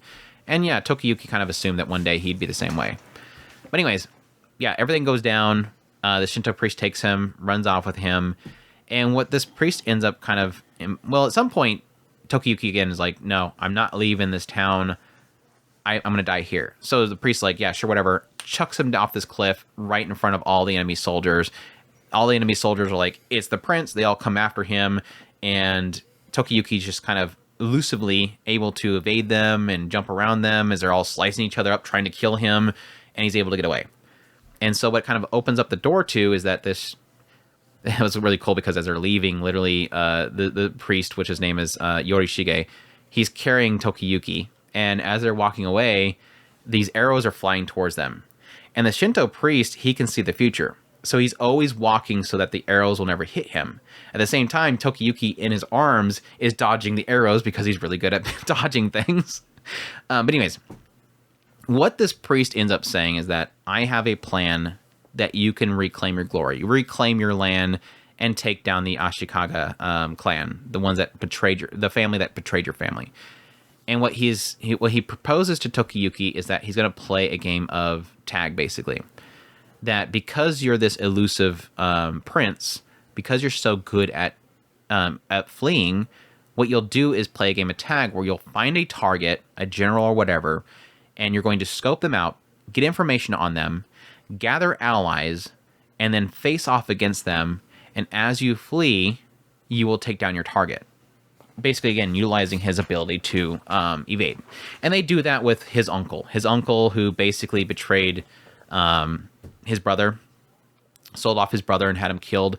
Tokiyuki ends up confronting the uncle, and the uncle tries to capture him in order to claim his own glory as a traitor.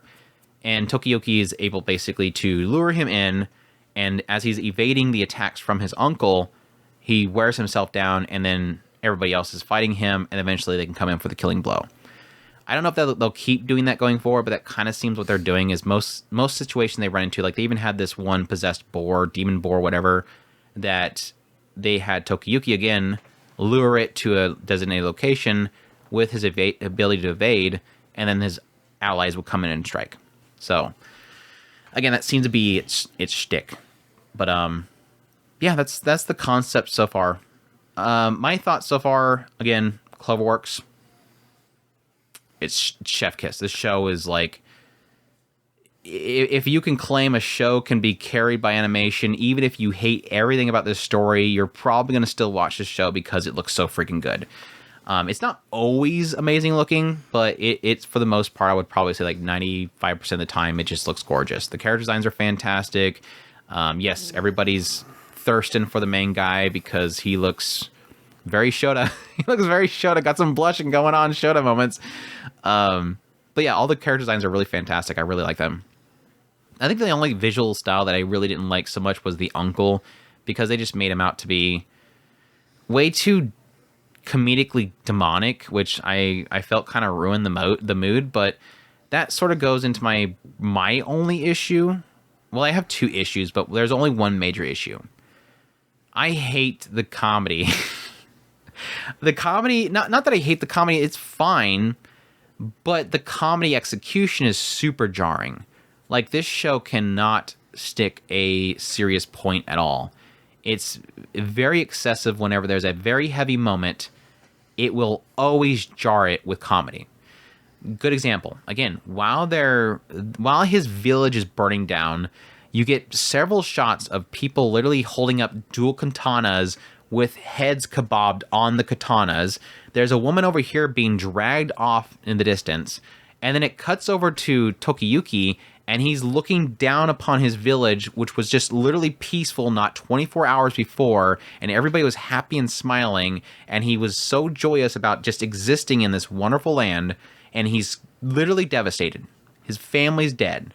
His village is frying in front of him. And literally, Yorishige, the Shinto priest, his face appears underneath Tokiyuki's, and the back of his head is illuminated by the light of his deity abilities, and he's just got this dumb grin on his face, and he's like, hee hee hee, and it's like, you just ruined the moment. and I guess that's intentional. The only way that I can explain it is that it feels like this writer has purposely positioned Yoshige, and it's story driven basically.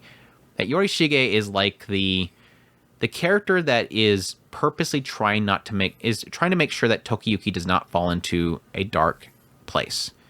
And it continues to do this as every time Tokiyuki realizes something devastating. Oh, by the way, my kid brother, who just got betrayed by my uncle, sold off and beheaded. Publicly beheaded. Man, that sucks to learn about that. Not only did my brother die, but he was turned in by my uncle, who I thought was a great dude. Shining face again! Okay, it's apparently we're not supposed to be depressed right now. We're supposed to stay happy. Again, I'm assuming it's nipple ears. It's literally nipple ears. I immediately thought about that. That's what I'm doing, is the nipple ears. Why did you bring that back?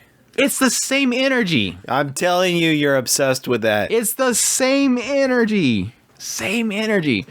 But again, I can explain it story-wise in the idea that it feels like Yorishige is trying to keep him out of a dark place in his mind, but that doesn't typically work for most people when they're dealing with devastating things like that. It almost feels like it's just doing it for the read. So it doesn't make sense technically story-wise, because I don't think that would really help somebody in a situation like that.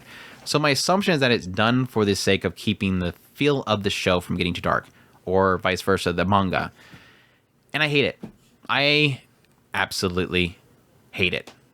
Does it ruin the show? No, not really. Because it's 3 times or something an episode at most. The rest of the show, I think this is where I kind of get into my, let's get down to the nitty gritty real talk here. I don't know if I'm completely on board with the concept here, because like I said, like Chris was kind of pointing out, I kind of mentioned this kind of feels more Rurouni Kenshin than anything else. I was hoping this would be like a big, massive, like epic scale war redemption story, reclaim the family and the land and your former glory. It's literally the elusive samurai versus the traitorous war hero, and that's kind of where I think it's going. But it doesn't feel so much like a epic time period piece type of drama / samurai story. It feels more like a Rurouni Kenshin in that it's more episodic. And, like, again, they find their target, stake out the target, get the information on the target. He runs away while everybody fights the target. And I think I'm assuming that's what's going to be sort of the cycle going forward. Now, they are introducing different individuals who will ally with them. And most of this seems to be people that are allied with the Shinto priest family, which is the Soa clan, or the Soa family. And so anybody that is favored to the Soa clan is basically backing the Hojo family, because they back the Hojo family. So it's like introducing different individuals who will be faithful to Tokiyuki as he rises back up. And right now it seems to be focusing on trying to train Tokiyuki in some way. So it'll be interesting getting that stuff. But yeah, like I said, it looks great. I hate the comedy, and I like the characters. And I hope that it does. I hope that it kind of doesn't get stuck in a formula. I honestly don't know that this would probably work as a formula. So I am very curious as to. It probably will get formulaic. I don't know. It just feels like it's going to get formulaic. But that's my assumption. But it's been good. It's been good. I'm not like. I think the first episode was amazing. But I will admit that after the second, third, and whatever, it's just. I'm kind of concerned for it, I guess, is my point that I would come to. But it's good. It's good. I'm enjoying it. You didn't sell it. You didn't sell me on it. We don't like the nipple hair thing? No. Weren't you? No, I think we talked about this before. I for some reason thought that you were a big fan of Assassination Classroom, but apparently you weren't. Nope. I apparently misread Chris when we got to talking about it, because I thought I was the one that was super negative on Assassination Classroom, and Chris was a big fan of it. Nope. I liked Sensei. That was about it. B Sensei, Chris. B Sensei. All right, let's talk about deer. Let's talk about the deer. Let's make like 3 people angry, because I think most people have. It feels like most people have basically dropped off on this. This was literally like the biggest, hypest show of the season coming into it, and they got super viral, which good on their marketing people. But I just don't see anybody talking about this show after the first week build up. I just don't think anybody's talking about it. And I think some people are probably lying to themselves, saying it's because of the whole AI translation fiasco. I don't think that was it. My dear friend Nokotan, or Shikonoko Noko Koshitana Tantan, and this one's streaming on Crunchyroll, done by Witch Studio, which I've heard is not Witch Studio ? I've heard some whispers here and there that it's not actually Witch Studio, which would explain a lot because the show doesn't really look that great. There's some shots that are kind of funny and well put together. There's like a few places I've read where people saying that it's not necessarily Witch Studio. But anyways, I'm not going to confirm nor deny that. Just putting that out there. Probably people talking out their butts. Anyways, sources of manga, genres are comedy, fantasy, slice of life. But yeah, this one opens up with Torako Koshi. And Torako used to be a delinquent. She was she read too much shonen manga and then decided to join a rough group of kids, become a rough Yakuza-like type delinquent. But at some point, she grew out of it. She went to this new school and she wants to leave her past behind. She's grown up. She's going to be a prim and proper girl. Goes to this new school. Nobody knows about her past. And immediately she ends up bumping into Nokotan. Well, Nokotan she didn't bump into her. She walked past her because Nokotan was hanging on some power lines with her antlers. She had these two horns. And Toriko was going to ignore her, but then Nokotan's like, you're going to actually leave me? What if you hear on the news tomorrow that I died? You're actually going to leave me behind? Then she ends up helping her down. Come to find out, Nokotan is a deer girl, ? And her antlers have the ability to sense that Toriko used to be delinquent. So she's revealing the fact that she's a delinquent. Also can tell that Toriko is a virgin. And so, yeah, when they're in class together, which, yes, turns out Nokotan ends up transferring to their school, Nokotan quickly reveals to everybody in the class that she used to be a delinquent and that she's a virgin and all this stuff that Toriko denies, even though she can't deny the virgin thing, even though she wants to. But then it kind of turns into, at some point, Toriko helps Nokotan with cleaning up this one storage place, locker building in the back of the school, and then ends up getting roped into a deer club, which is to take care of deer. And the only deer they have is Nokotan. So it's basically her taking care of Nokotan. And they're joined by her sister, who's like super jealous of Nokotan, claims that she's trying to protect Toriko's virginity. Then they end up getting joined by Meme, who is somebody that is like obsessed with Nokotan and wants to be her, to train under her to become a deer.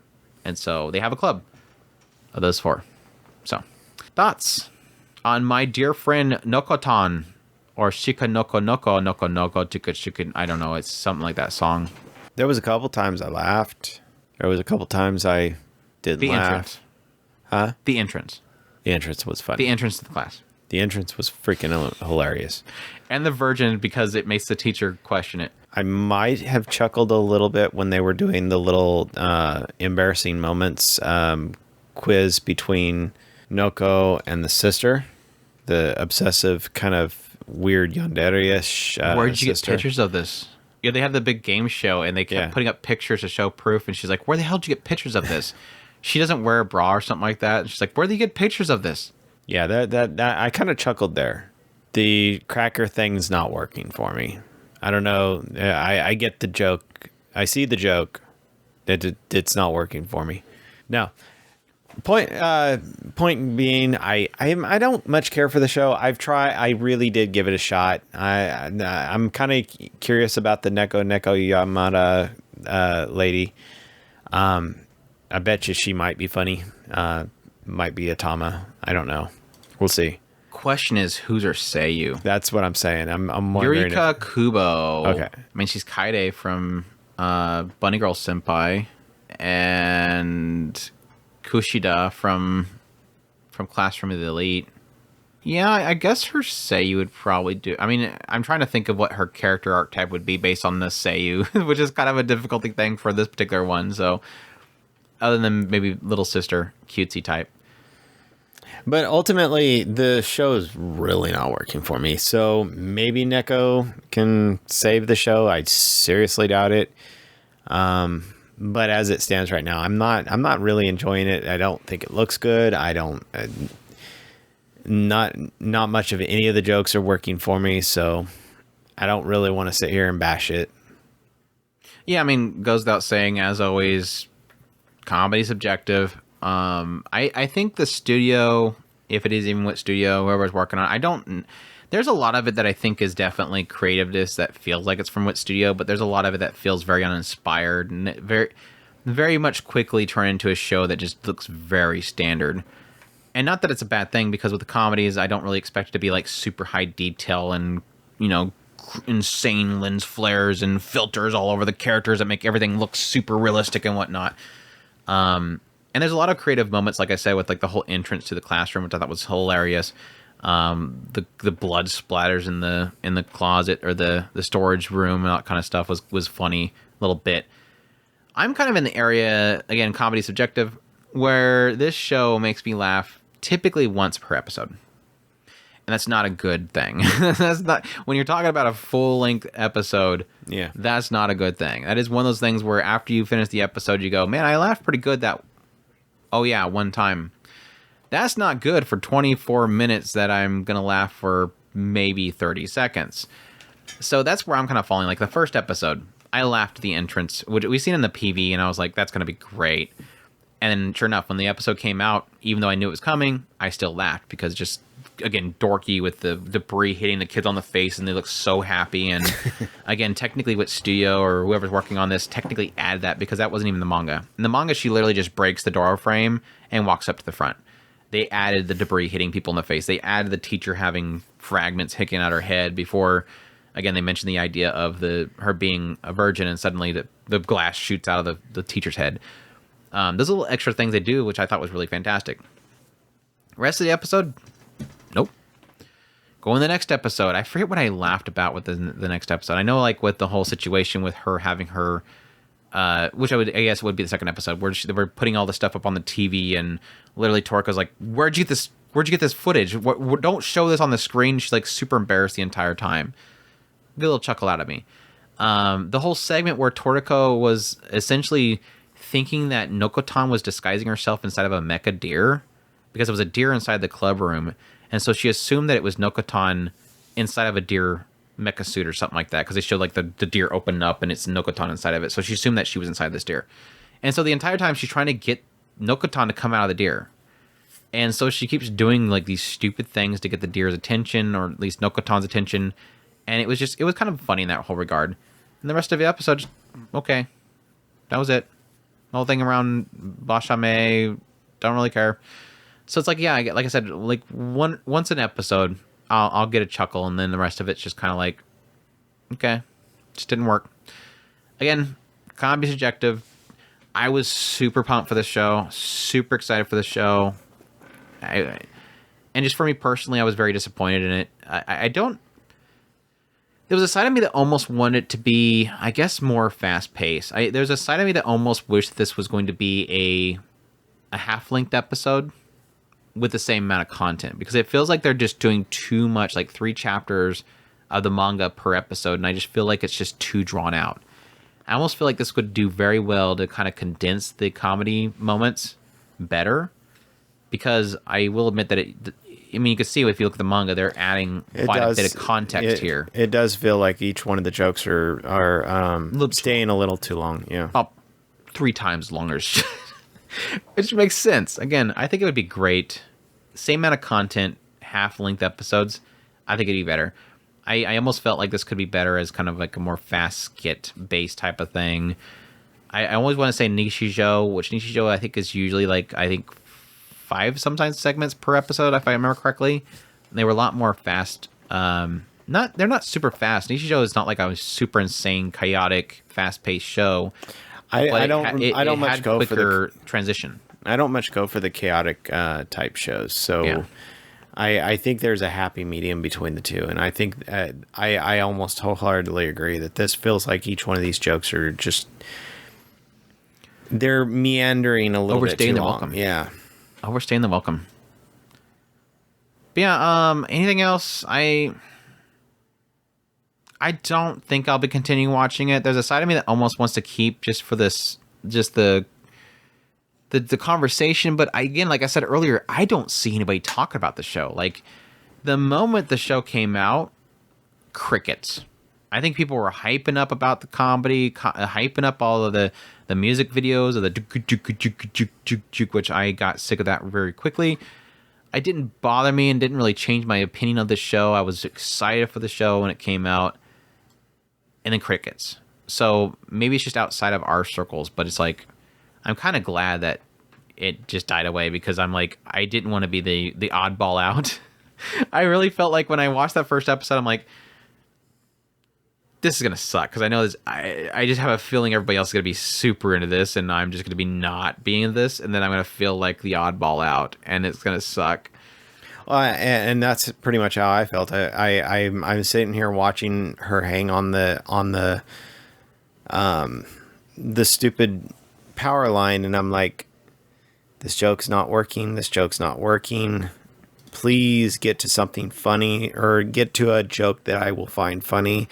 Then the door happened. Slobber. Yeah, it was attached to her forehead. That was kind of funny. The door happened.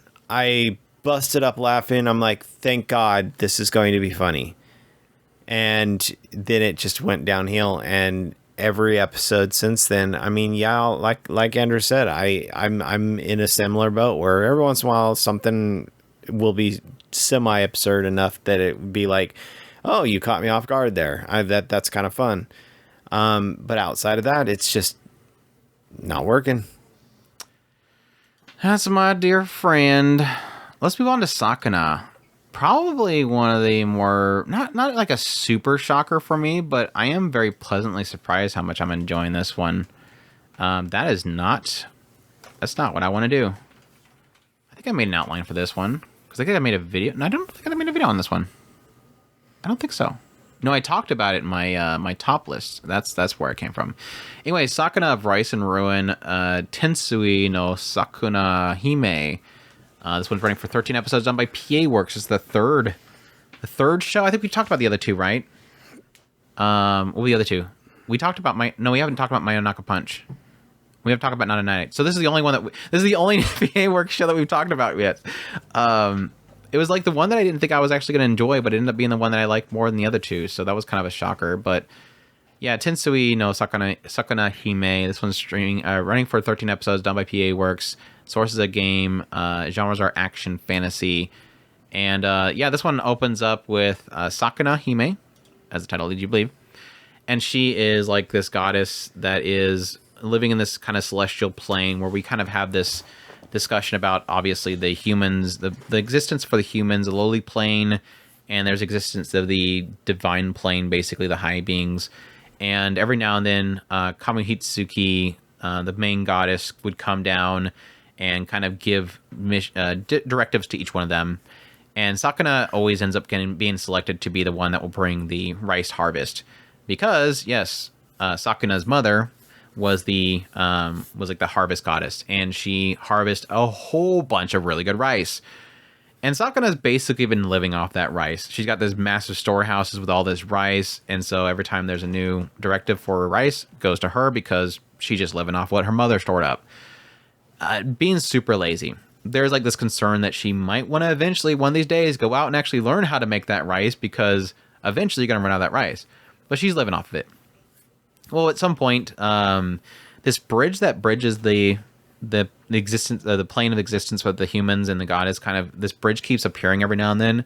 And if any humans kind of cross that bridge, it's kind of Sakuna's kind of responsibility to go down there and say, hey, Gishu. Sure enough, like this group of 5 humans, start crossing the bridge. And so she goes down there and tells them to leave, and then goes back to her house, chills out there for a little bit. Then eventually, out of nowhere, these humans show up inside of their like village area and start running around. And eventually, her friend, which is like this goddess of creation or invention or whatever, she made this robot that goes ballistic and goes after the humans. They go and hide inside the rice storage location. Sure enough, blew up the entire rice storage location. And in order to reprimand her for allowing those humans to run around there and for losing the rice storage, Kamu Hitsuki basically tells Sakuna, look, take these humans. They can't go home yet, and I don't want them here because the bridge is gone right now. Take them to this. It's like the demon island or something like that. This is an island that's out in the middle of nowhere in this existence, where her mother, Sakuna's mother and father, actually met and originally were from. And the whole idea there was that go there, find out what happened to your parents, and basically learn your roots, because that was where her mother actually made all that rice too. So she goes there with the humans, has to deal with the demons that are on the island, learn more about her mother, learn how to make the rice, all that kind of stuff in order to survive. And so yeah, she gets there and immediately she's not too happy about it because she wants to be lazy at home, and now she has to deal with these humans. And it kind of turns this whole thing where Sakuna is trying to survive. She's trying to learn the roots from her mother, which again was a harvest goddess, learning how to make rice, at the same time having to essentially learn to coexist with these humans, and the humans themselves having to learn to coexist as well, because none of them know each other. There was this assumption early on that the big guy was the husband of the woman, and that the other three were their kids, but no, that none of them know each other. What had happened was the big guy, Toimon, he ended up coming across, or one of his allies had a bunch of enslaved people, and he was going to take them somewhere. He ended up, betraying his friends and freed them, and they were fleeing at the time. So none of them really know each other. Toimon, basically is a samurai, wants to be reliable, but he's kind of sucks at everything. Mirth, which is the woman, she wants to cook for them, but she sucks at cooking. I think early on she claimed that she's just not used to the ingredients they're using. Kenta, he just kind of bees the whole time. Eventually kind of find out that he's just good with his hands and fixing the tools. Yui, I forget what she did. I think she was making baskets and stuff like that. And then Kamaru is just a kid. It's like a barely walking infant looking kid. But yeah, they all have to kind of figure things out with each other and learn how to make the rice and go through the whole process of making the rice and making the butts and then setting them in the soil and toiling the ground and all that kind of stuff. Yeah, they do kind of talk about a little bit about the fact that the rice, because of what Sakuna is, the rice, if she fills her stomach, will give her power back. So she's got to make tons of rice in order to strengthen herself, which I was probably assuming is kind of the gaming aspect of the whole story. But yeah, my thoughts on the show. PA Works looks really good. I think this is easily their best looking show of the season. I would hate to say it, Nare Nare is not a great looking show. It's very neon. But it's not like a super high detailed PA Works show that we typically get. Mayonaka Punch has a interesting style, but not always the greatest looking show. I think it's got a lot of character and a lot of emotion expressiveness, but it's not like a really high detail looking show. This one's definitely going for a unique style with a lot of really great animation pieces. Like I said, this was easily probably their best looking show this season. I love the style of it, which yes, comes from the game itself. There was something when they first announced this game a long time ago, I was actually interested in playing it just because I like the style of it. I think it looked great. Sakuna's design was really, really cool. I think that style they had in the art style worked really well for the visual design they had for the show, or the game itself. The game itself is it's a mixture between coming home and, again, raising the crops, doing like a little, it's that stupid farming game, Harvest Moon-like thing where you're making the crops, and then you'll go out to battle the demons, which it then turns into a side scroller where you're jumping around, you're hooping with your little scarf and swinging around and grabbing the enemies with your scarf and hitting them with your little farming tools, and then you go back and you'd make more crops. What was great is that going into this show, obviously my biggest hesitation was, okay, it's based on a video game. Okay, hopefully that video game had a good story. And I'm thankful that so far with the 3 or 4 episodes that I've watched, I've gotten all the way to the point where they got the Ashikumo basically gave them extra areas to do more crops. That's where I left off at. And they've all decided to kind of set the crops themselves together as a group. And I found this show to be extremely charming. and none of it feels like it's based off a video game. Like, there's very little even where it's showing Sakuna going out and beating bad guys to bring back resources or whatever. She just kind of shows back up, has some food. They'll have a debate on how they're going to handle the day going forward. They'll have a struggle because one person doesn't really pull off their job properly. I will admit there was a little bit of a struggle early on because it just seemed like there was too much focus on constantly arguing about failing cooking or failing croppings or failing planting or whatever. But there was always sort of this sense of the frustrations that Sakuna was having with them, but kind of having to learn how to deal with it because she doesn't really have a choice. There's no really option here. She needs to keep them. Not like she's pushing too hard to hold them together like glue or anything like that, but she was a lot more accepting of faults than I thought she was going to be originally. But I find it very charming. I find the characters very charming. I think their chemistry is not really there yet, but it's sort of in a situation like this where it's like a survival type of thing here. They don't really have much of a choice, and so I'm hoping that eventually that chemistry starts to develop between them. But I'm enjoying it so far. Again, like I said earlier, visually it's great. I'm actually learning quite a bit about. I'm not like super like green. I was going to say green thumb.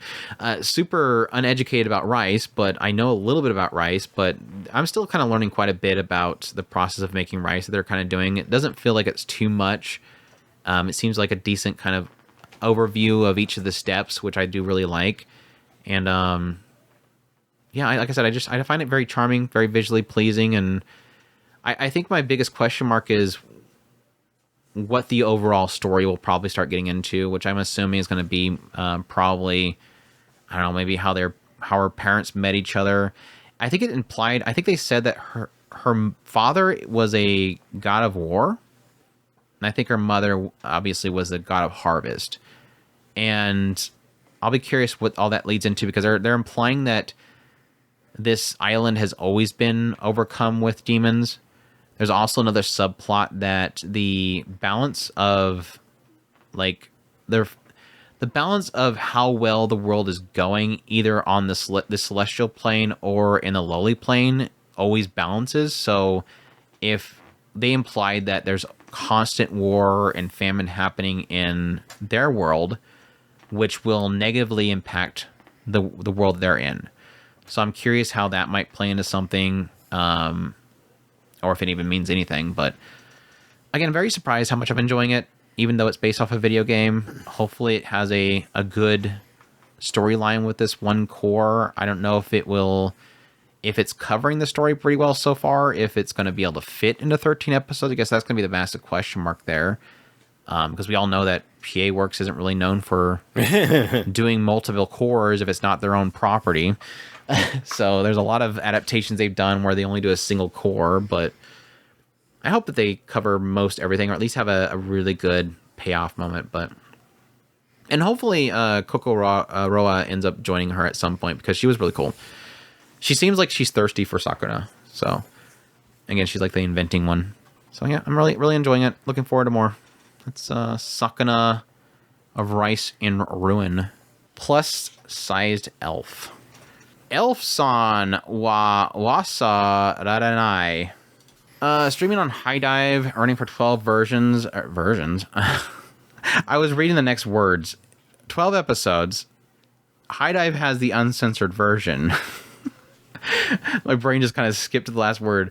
Being done by Studio Elias, sources a manga comedy ecchi fantasy slice of life, and this one opens up with Naoe Tomatsu, who is a person working at a kind of like weight loss nutrition massage company, and at some point this one lady shows up their front door, and she is fully clothed in and cooted up and covered up, and she's looking pretty chunky. So he takes her to the back, does a little bit of analysis of her, asks some questions, and eventually goes to give her a massage, work out the kinks in her back. And she really likes it. Like, she gets super into it, feels really good.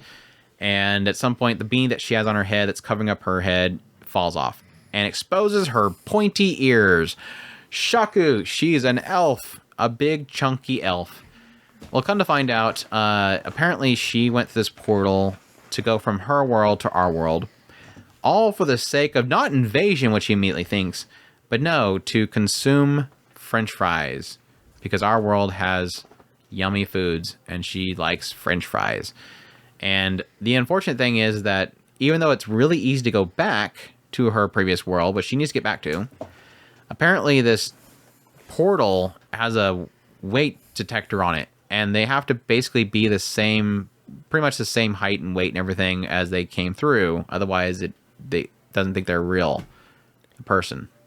What's a bigger shock? What's a bigger shock about this entire thing? Bigger.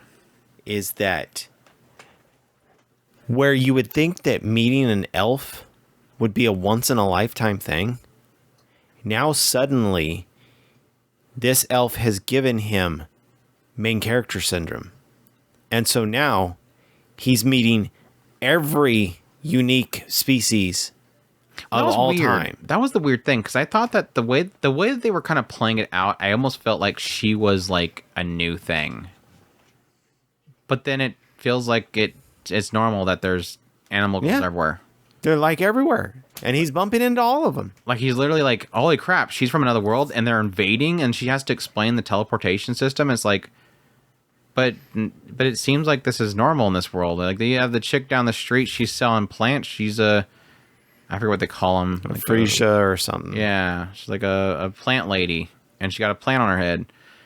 Anyways, yeah. After he helps her lose some weight, she's able to go back home, but then she comes back and starts eating fries again, so she gets chunky again. There's a lady at a convenience store that he helps out because I guess she stands around too much doing her job, that she's gaining a little weight, and she can't cast her spells because dark elves, when they use their magic, it dons their magic, outfit, and she keeps breaking it because her butt's too big. And then, like I said, yeah, there's a plant lady who's getting a little bit of kink in her neck, and that's because this plant's getting too much fertilizing and sun on her head, and so it's getting too big, so she has to wear a parasol, and she also gets a harness on too. So, and yeah, ogre is in a hot spring. I don't remember what her deal was, but then there's a mermaid, and the mermaid is having some issues as well. She's using supplements. They like imply this idea like there's like this certain type of stuff you can consume that will allow them to a mermaid to be able to have legs, and it's like some off-brand supplements they're taking instead or something like that. It was weird. Yeah, that's the idea. I haven't seen the dragon yet. I was hoping to get to the dragons episode, but that's I think all the characters that I've kind of met so far. You haven't gotten the mermaid yet. I didn't get the ogre and the mermaid. That was weird. I'll probably get them. I'll probably watch them tonight though. That was something I was kind of getting a kick out of, is that like that's how you know this show is like the thickest of anime you've ever watched. Is anybody that's watched anything that is ecchi, or at least kind of has like some sort of showing it all type of show, even if it's an uncensored version, the bottom half is always still censored. And then you have the elf chick. She goes in the spa, and literally it doesn't censor anything because she's got so much chunk down there. It's like it can't see anything anyways because she got the folds going down, covering it up.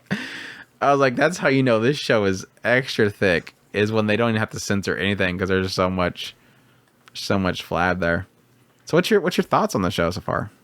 It's goofy. I love the kind of the fact that they're not shy in their goofy ecchi, and that it's just kind of in general just in fun sport. I do love the fact that it's not actually kind of bashing them for being thicker. It's just kind of just no, they bash people for liking thicker.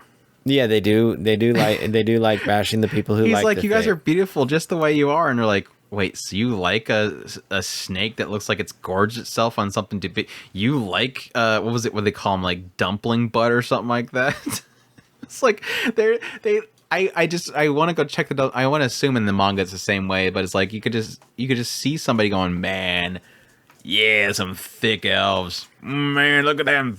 Watch, she's thick. She's super thick, triple C thick.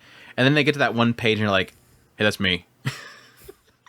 They literally make fun of who likes them. It's great. But no, the most of the humor is pretty much in good form. I didn't feel like anything was just kind of mean-hearted. It does kind of try to at least point people in the right direction to at least work with their problem. But other than that, it's pretty much fun, general, just goofy ecchi. I don't know that I'll probably even continue watching this show just because I don't really feel like I'm getting enough out of it. I do appreciate that High Dive got the uncensored version. I always like to kind of give them credit where credit's due, but I don't know. There's been a couple times where in the show that I think has been pretty comical. I do think the elf has kind of got a goofiness about her. I think I really liked the Dark Elves whole segment because I think it's like the first time we really had like multiple characters kind of, pitching heat back and forth. I think the Dark Elf and Light Elf basically fighting against each other and these super petty insults they have for each other was just super great. Again, that whole thing of like her basically making fun of her, calling her a snake that's bloated or whatever, and being super embarrassed because her butt was exposed because she literally just ripped her pants open. It's super great. Again, the idea of technically her power being attached to her clothes that are ripping because she's too chunky.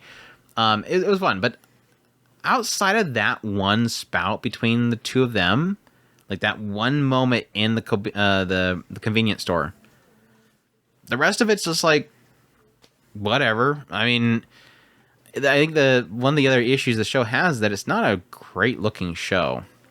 It's like, for the most part, just kind of slideshows. And at the same time, a lot of the faraway shots, when it's not getting like decent work put into a still that it's panning, doesn't look good. Like, visually, just does not look good. Most of the character shots are just super wonky. I think overall, just it's a very low budget, very low effort put in show that just doesn't have, I guess, enough going for it.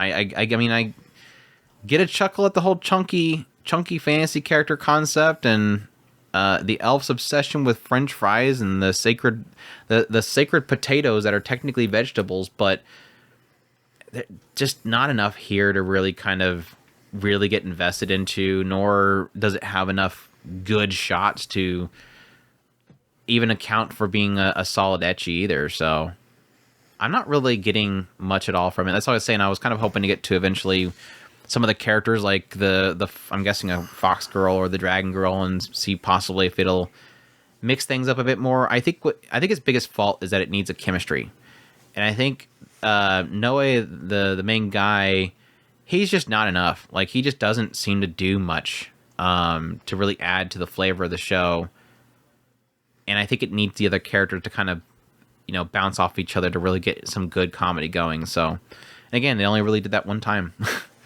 I mean, the idea to have the elf was talking with the mermaid for a little bit, but that really wasn't anything either. So she like just yanks down her pants and transforms back into the fish legs. It's like, just drops her pants right in front of him in public just to turn on her fish legs. That was kind of funny. Yeah, that's just not enough. Again, like I said, are we going to call it there? Is there anything else I can do quickly? Because we have like a crap ton for next time. How many do we have left for? 1, 2, 3, 4, 5, 6, 7, 8, 9, 10, 11, 12, 13, 14, 15, 16, 17. We have 17 more shows to go. So we did like 11 this time. It'll be fine, I guess.